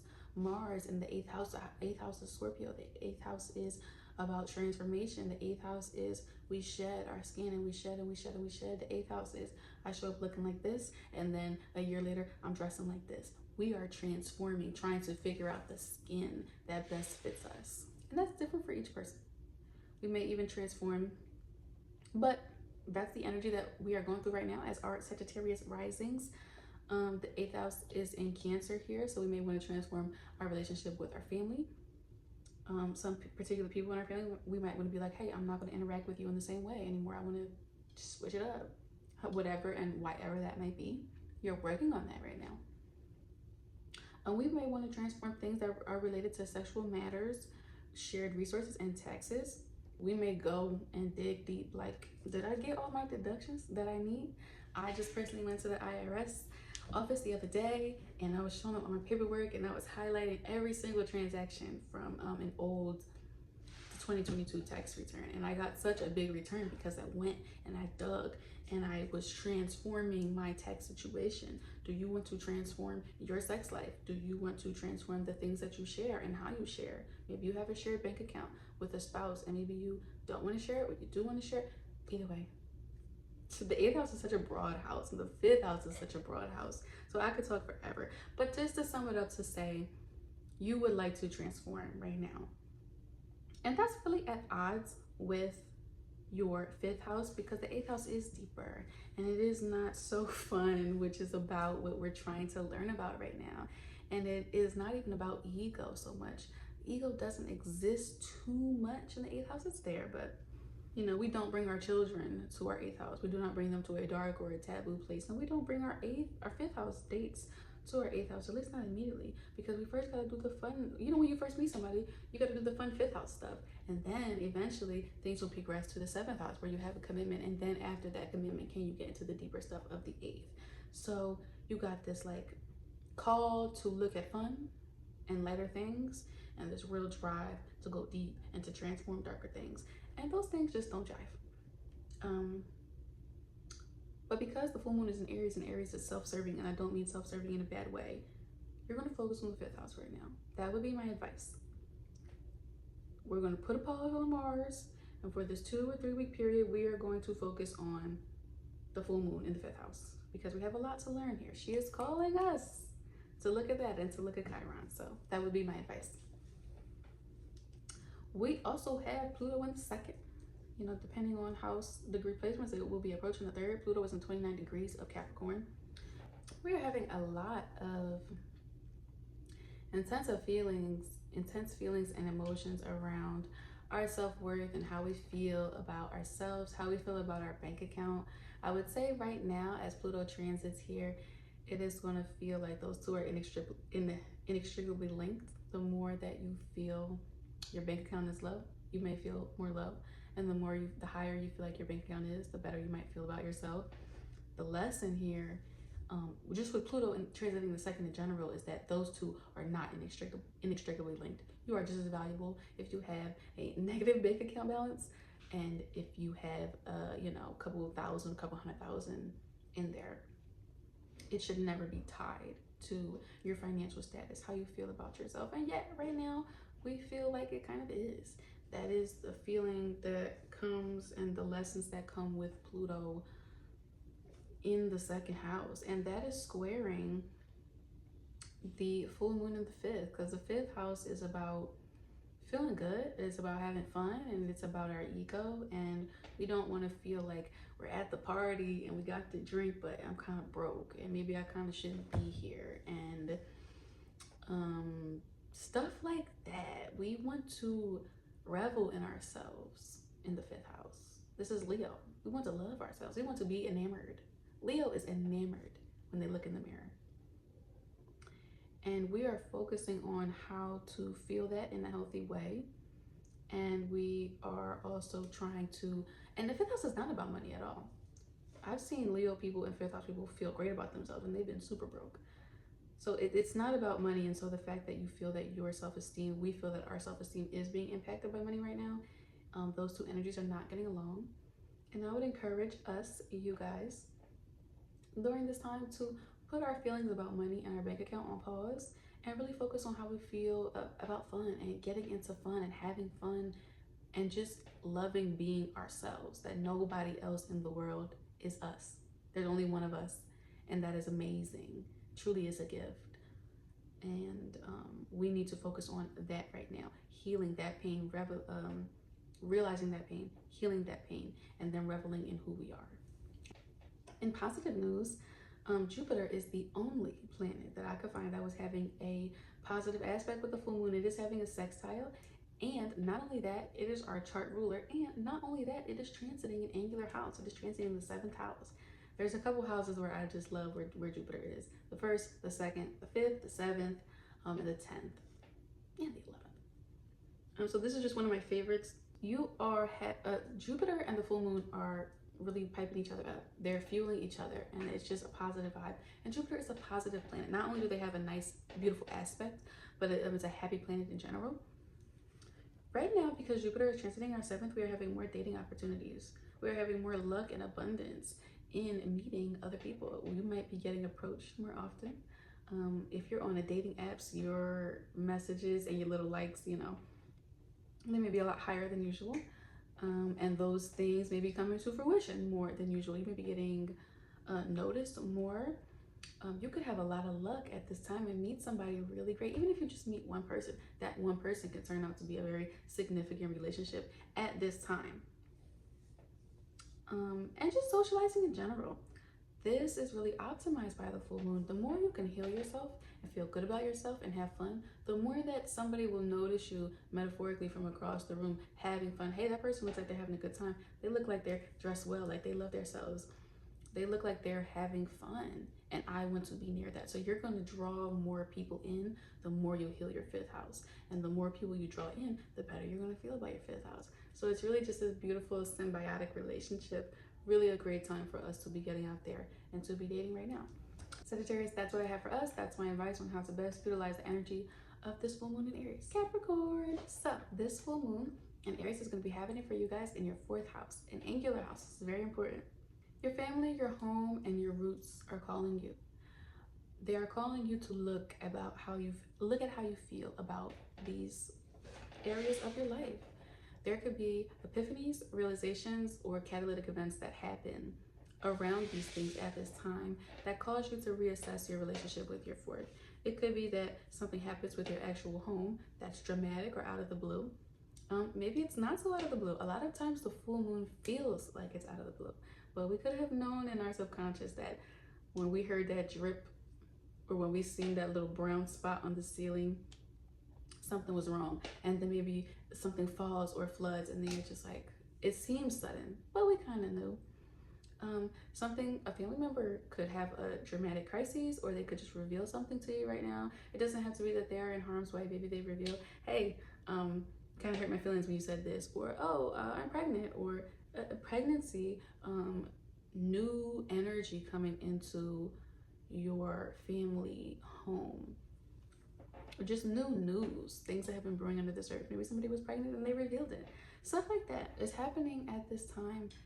There could be certain family members or just your family in general that you have been feeling things about, and maybe you're just like realizing at this time like how you want to move forward and how you really want to relate to your fourth house. That could be good, bad, anything in between. But I call you guys Capricorn risings, to think about how you feel about your first house, and your relationship to it. Does your fourth house look like how you want it to look? Does your home, your physical home, your relationship with your family and your roots, is that something that feels authentic to you? Aries is about being ourselves. It's about being authentic. And if it doesn't feel authentic to you, then we need to do something about it. And this is very important because we have Chiron here, and Chiron is about pain, but it's not just about pain for the sake of feeling pain. Chiron is about acknowledging the pain that we feel and healing it so that we can help others heal it as well. There's been some pain here around your physical home. Maybe it is deteriorating, or it is just you want to move, or maybe you want to buy a home, and you know, with this economy that has been very hard.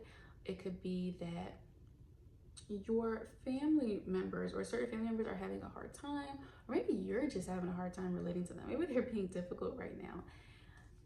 There's pain here, and there has been pain here for a little bit, and the full moon calls us to get real about this pain. We're going to acknowledge it. I feel blank about insert fourth house, topic. So we're going to say it, and we're going to put it in a sentence. And then why? What is the root cause of this pain? Because this is an action-oriented sign, a sign that takes initiative. What are we going to do about said pain? I would encourage you guys to write out an actual list with actionable steps of things that you can do to mitigate this pain and make your fourth house be what you want it to be. And like I said, once we do that, it's not just about feeling pain for pain's sake. It's like when you lift the lid off of some pasta that's been boiling, there's going to be such a release of tension, release of pain, and a release of anger. You're going to feel so good once you acknowledge that. And the reason I say write it down is because we have Neptune approaching, and Neptune with it always brings some clouds, some delusion and confusion. So you may be feeling, depending on when it does, because Neptune will enter Aries in March of 2025, but obviously it's going to be at 0 degrees Aries, so wherever your fourth house is, could be a little bit later down the road, but nonetheless, Neptune is approaching. And we want to get clear and write these things down, and maybe keep it or put it in a journal somewhere, so that when Neptune does come and we feel like we may have some fog and we might not be sure where to go or how to progress our fourth house, we can have this actual written list of a time when we were feeling more clarity. And Aries is definitely about clarity. It's definitely about getting real and being present and taking action. So capitalize on this now. And I don't say that to be scared of Neptune approaching, because Neptune is always somewhere in our chart, and everyone has a 12th house, but just things to think about. This, a full moon, fourth house is squaring your 7th house in Cancer. This is quite a full moon for you guys because it hits all of your angular houses except for the 10th. You have been having Mars in Cancer in your 7th, so you've been spending a lot of time getting out there dating, pursuing relationships, spending time with your significant other if you have one, pursuing one if you don't have one, looking for one, making yourself zhuzhed up so that you can attract one. You could be spending a lot of time recently maybe fighting a little bit, bickering. Things that have been bothering you about the person that you're dating are definitely like, you feel like you gotta do something about it. You feel like you gotta say something about it. It is in Cancer. It could have something to do with maybe you're fighting with your significant other about in-laws, either with theirs or yours. maybe theirs, it doesn't matter. Somebody's family is sort of irritating the relationship between you and your significant other, which really interestingly mirrors what's going on in your fourth house, because you are also having some realizations about family. Maybe you realize like, hey, this is the person that I want to be with, and their family or my family is getting in the way. Maybe we will spend some time, we will dedicate certain time with certain people, or maybe we can't call certain people as much, or maybe we will call them more instead of visiting them, or maybe we need to visit certain people more so they will feel less tension. Healing the relationship between family and your significant other is so paramount right now. And even if you're single, maybe you're spending so much time with your family all the time, like, hey, how are you gonna find someone to date? So I would say look into that relationship and you will find so much healing. The square, we can still get things out of it. The full moon in Aries in your fourth house is also square Pluto, which is in your first house, but approaching your second. There's a very powerful transformation of self. You have a lot of intensity. Who am I? Where am I going? What do I want to look like? How do I want to present myself? How do I want to face the world each day? What mask do I want to put on? And this is very interesting to have Pluto here, because Pluto is the ruler of Scorpio. Scorpio is all about changing. One day I'm dressed like this, another day I'm dressed like that. A couple years later, I'm going through this phase. So Scorpio is not a steady planet. It is changing because it is trying to transform to find what is the best mask that fits for me. And that is something that you've been asking yourself. And the self is so I-oriented. It's the person that we see in the mirror. It's, the person that I'm looking at as I'm looking into this viewfinder right now, the self. And the family is about the others that we are related to. And that doesn't necessarily get in the way of the self. It is only because of our family that we are here. But if we are spending too much time with them, then we are not focusing on I. And a lot of times our family does not necessarily mirror exactly who we are. We are all individuals, even though we come from, a family. So I would say, because these things are squared, to focus right now on the family, and we can come back to the self. This full moon is saying, hey, the family is the crux of figuring out how to release the tension between our significant other, between ourselves. We can learn a lot about all three houses that are squared if we focus on the family right now and the home. So that would be my advice. The only good aspect that this full moon is having is with Jupiter. It's having a very pleasant trine, and it's to a very pleasant planet. Jupiter is a very happy planet, and it's in the 6th. You are having a very good time with coworkers right now. That might seem kind of like out of the blue and not in relation to any of the topics that I just said. And sometimes that's what we need. Sometimes we are so focused on fixing a problem that we hyper focus on it. And sometimes I think we all can relate to just going to work and getting that out of your mind for a second, allowing your nervous system to calm down, and to spend time around people that are not your family and not your significant other, but not necessarily by yourself, so that you can just find some lightness. Maybe your coworkers are funny. Maybe they're planning a Christmas party or a Halloween outing. I'm definitely doing that with my coworkers. And it's just something light that allows you to go back to the full moon in a more pleasant mood. And these two planets, they're, fueling each other in a positive way. Once you heal some of that stuff with the family, you're also going to be getting along better at work. Maybe you get another job offer, or a bit of a promotion or something like that. You're also having a really good time with structure and routine.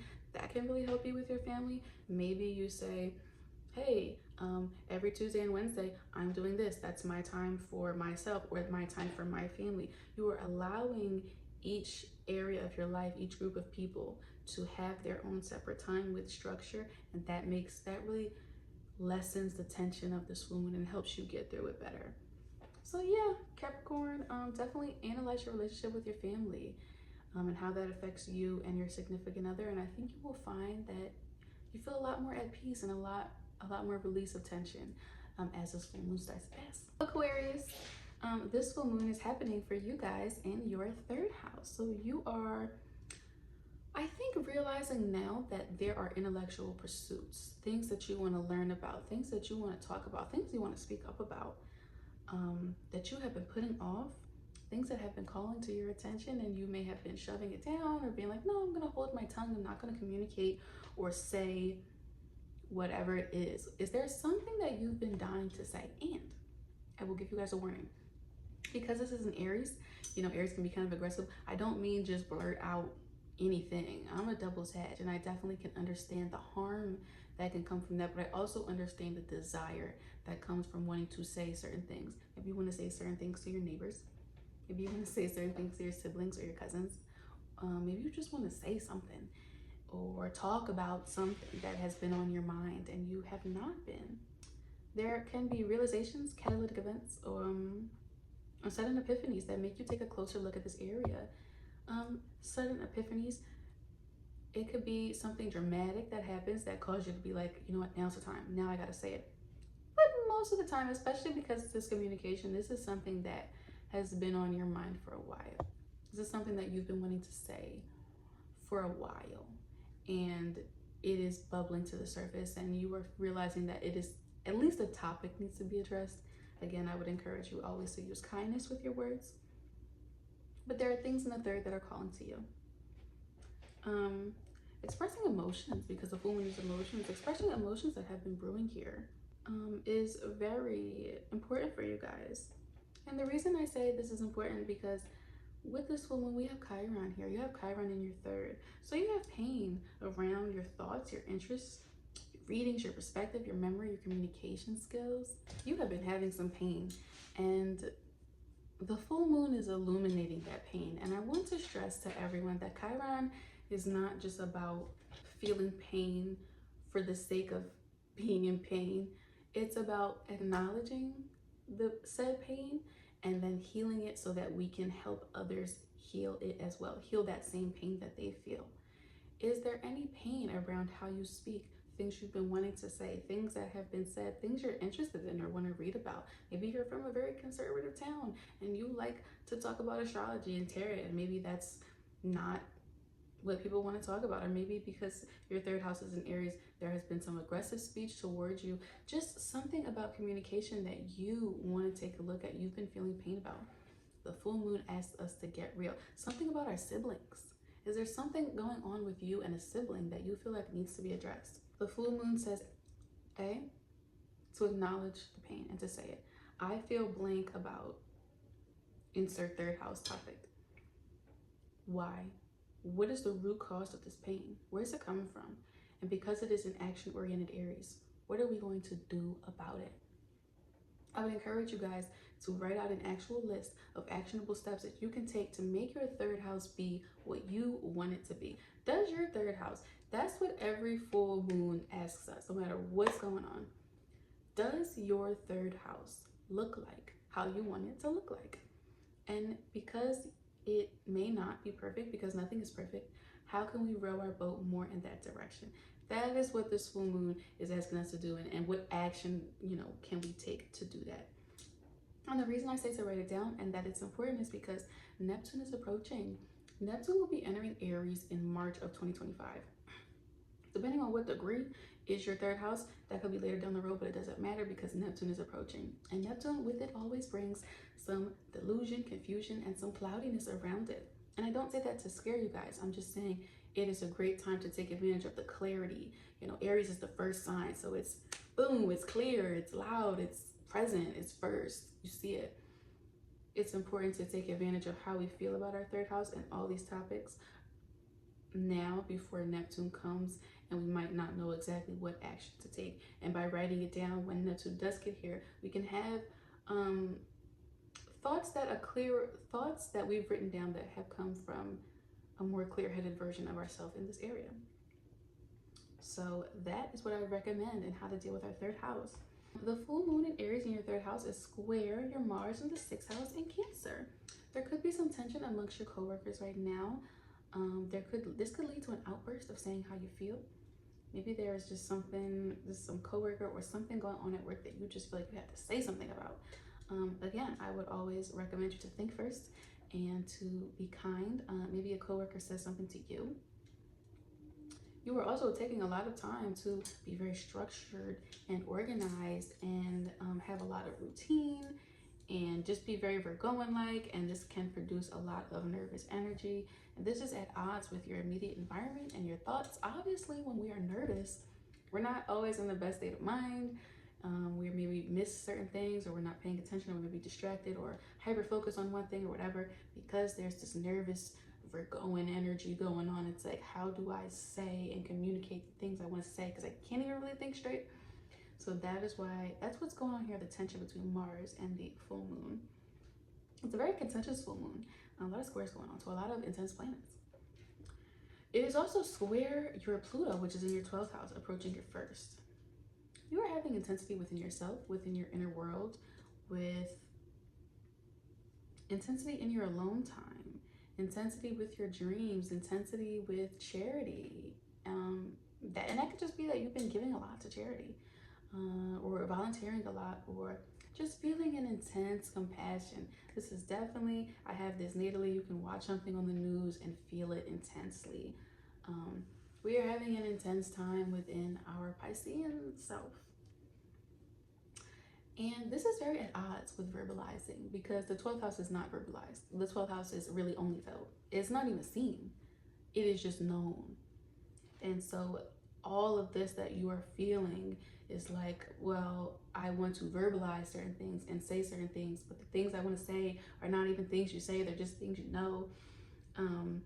And so that is why attention right now, the 12th house would rather things be felt and left unsaid. That is the way it prefers to communicate. It does not communicate at all. You just know it or you don't. I would say with this tension to look toward the full moon, to look towards, how can I verbalize the things that I'm feeling? How can I use my words that allows me to show up in this world authentically as I am, as I want to show up? There is tension here. Pluto is calling you toward the 12th, but the full moon is calling you towards the 3rd. And right now, we need to focus on the 3rd. The 12th house has been here for a while, and it will be here for a while.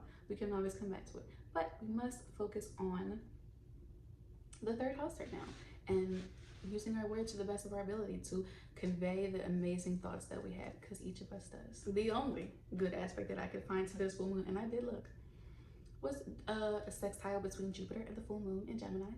These two planets are really getting along, not just because they have a beautiful aspect, but because Jupiter is a pleasant planet. So there, once you are attending to one, you are helping the other, and it's just a very nice symbiotic relationship. Your Jupiter is in the 5th house right now. Such a beautiful, great place for it to be. You are really feeling confident right now. You are feeling yourself. Lots of dating opportunities, and the people that you are dating are fun. And you are liking to have fun. You might meet these people while you're having fun at a party, at a trivia night, at a concert. Or they might just see you laughing and feeling good about yourself. You're really feeling good right now. You are feeling creative, and not just creative, but you're confident about what you're creating. You're like, look, I drew this and I'm putting it out. This is my podcast and I'm putting it out here. That is a very light energy, and it is really helping calm down all the squares to these intense planets that are going on, and really giving you that confidence to use your voice. The 5th house, you are feeling good about yourself right now, and you are feeling, even though there's these squares going on, you're like, you know what, I think I can find the words to speak up, to say what I have to say. And you know that what you have to say is important, because it is. Because Chiron here makes you feel like, are my words important? Are my thoughts, are the topics that I want to talk about even interesting? And Jupiter's right now like, yeah, it is. It's no less interesting than anything that anybody else has to say. So Jupiter is really getting along. And when you do find the words to politely, underline politely, say the things that you've been wanting to say that are still powerful and need to be said, you're gonna feel so good about yourself. That's that symbiotic relationship. You're gonna be like, damn, I said that. I did it. I got out the words that I wanted to get out. And you're just gonna feel an even bigger ego boost, and then it's gonna encourage you more to speak up more in the future. So really beautiful and softening aspect to this very intense full moon that we are feeling.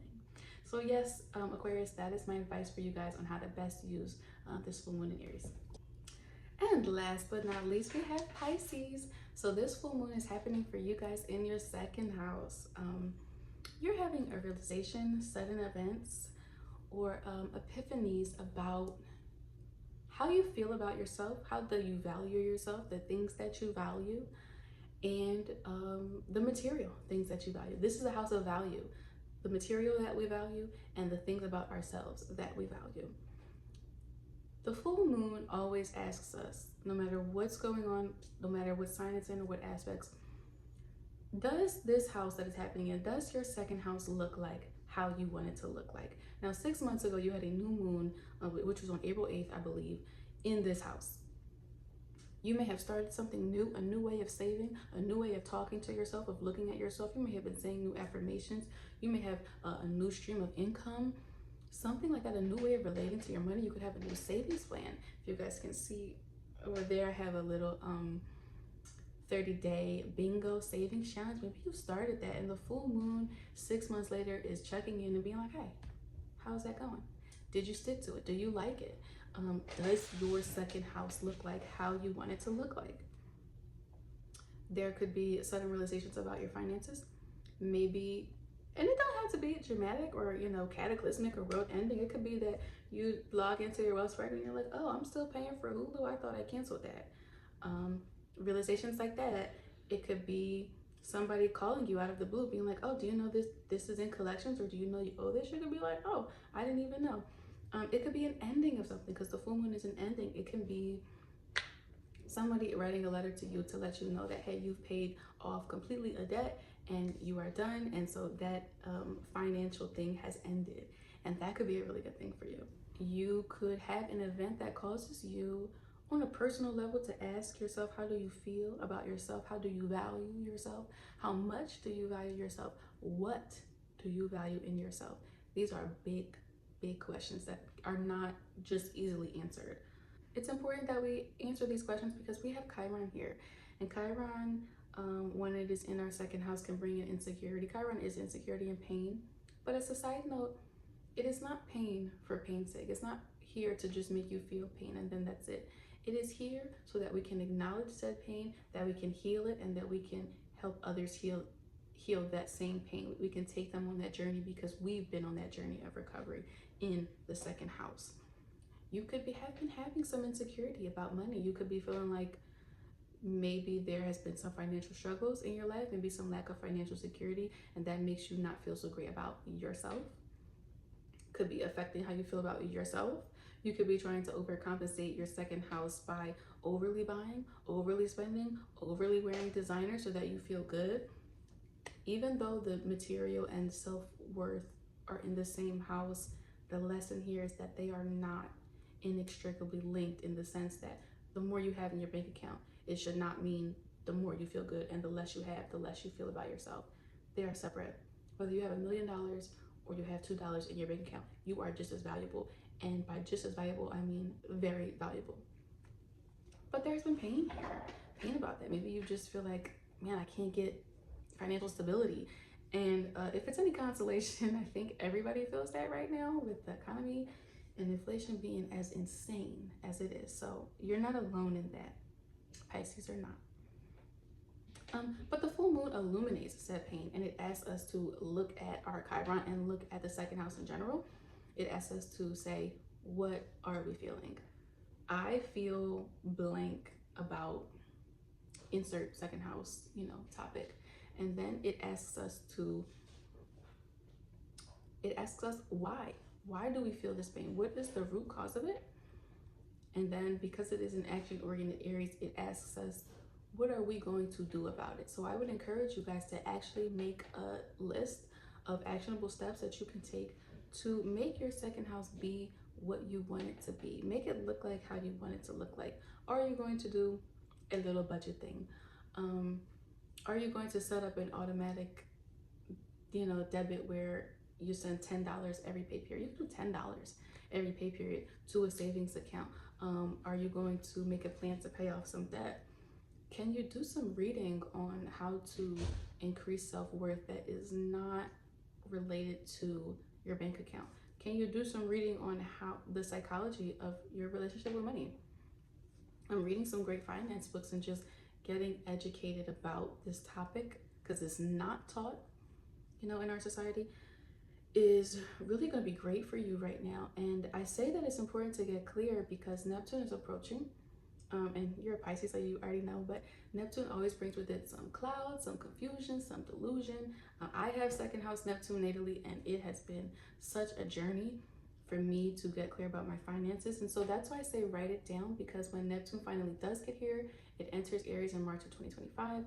And it could be a little later down the line for you, but it is approaching nonetheless. So when it does get here, you can reference this list that you made at a time where you felt more clear-headed, and you can know exactly how you want to row your boat in the direction of your second house. So yeah, your moon, this full moon in the second is squaring Mars, which is in your fifth house in Cancer. You're putting a lot of energy right now into the fifth house, into dating, into children, into having fun, into being creative. You might be making more creative things. If you are a songwriter, writing more songs. If you are an artist, actually producing more works of art.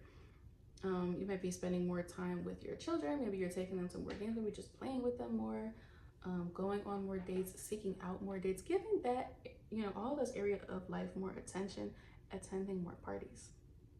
It's definitely with Mars in fifth house Cancer, something that you've been doing a lot. And even though it would seem that the fifth house is related to self-worth, it's actually not. The fifth house is ego, like, yeah, I'm the shit. Look at me. Look how cool I am. I want to show off. I want everyone else to see how cool I am. The second house is an inner knowing.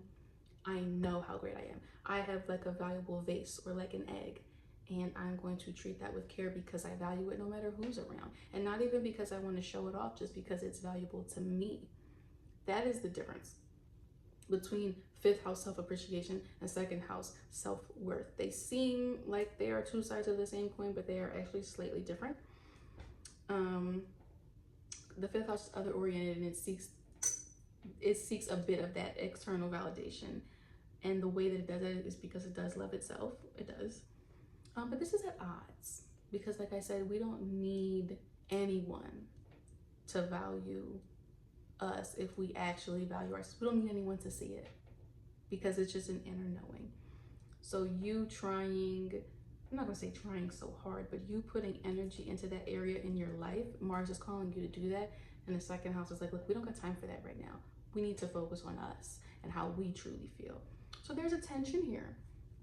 And Mars is a very aggressive planet, and it's also the dispositor of the full moon. So that adds a layer to it. You're really gonna feel called to this fifth house.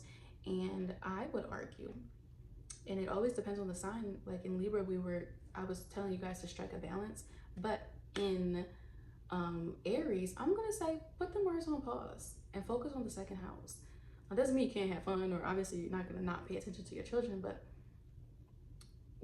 if there's ever a time where you are called to do both, I want you to focus on the second. Focus on actually building self-worth. Even looking up or reading books or listening to podcasts. Affirmations are great for the second house, because that is really going to help heal this energy. And we can always party, and we can always come back to the fifth house, but this time of the full moon is calling us toward the second. Such a contentious full moon. It is also square to Pluto, which is in your 11th house. You're very other oriented at this time. A lot of intense transformation around friends and groups that you're a part of. Your friends may be in crisis right now, or they could just be intense. Maybe you're just spending a lot of time with them. That can definitely be Pluto in the 11th house. You just have very jealous, maybe not even jealous friends, but scorpionic friends that are constantly like, hey, calling you all the time and just constantly calling for your attention. Pluto is really calling for your attention for many years here in the 11th house. And this is taken away from you building your self-worth for yourself right now. You have to focus on you right now. Pluto, like I said, has been here for a while, and it's going to continue to be here for a while. This is a 2-week period leading up to it, maybe during, and then like a couple days after the full moon, where we're focusing on ourselves, our money. And we can't really do that if we're focusing on our friends and the groups that we're a part of, and even our progressive ideals. If there's a time, again, where your friends are calling you and they're like, hey, let's go out, and you're like, look, I'm balancing my budget, and then I'm gonna take care of myself, things that I have wanted to take care of for myself, treating yourself like the valuable vase that you are. You're gonna have to do that. Your friends can wait. They've always been there, and this Pluto will be there for a while. So focus on the full moon. Like I said, such a contentious full moon, but the only positive aspect that I could find, and I did look, is that the full moon in Aries is trine Jupiter and Gemini. These two planets are really getting along right now. They are fueling each other. When one feels good, it helps the other feel good. And it's just this really nice symbiotic relationship, not just because they have a beautiful aspect, which is the sextile, but also because Jupiter is a happy and just positive planet. So it just really adds this double whammy of releasing some of the tension that this full moon is bringing to the surface. You have Jupiter, which is in your fourth house right now.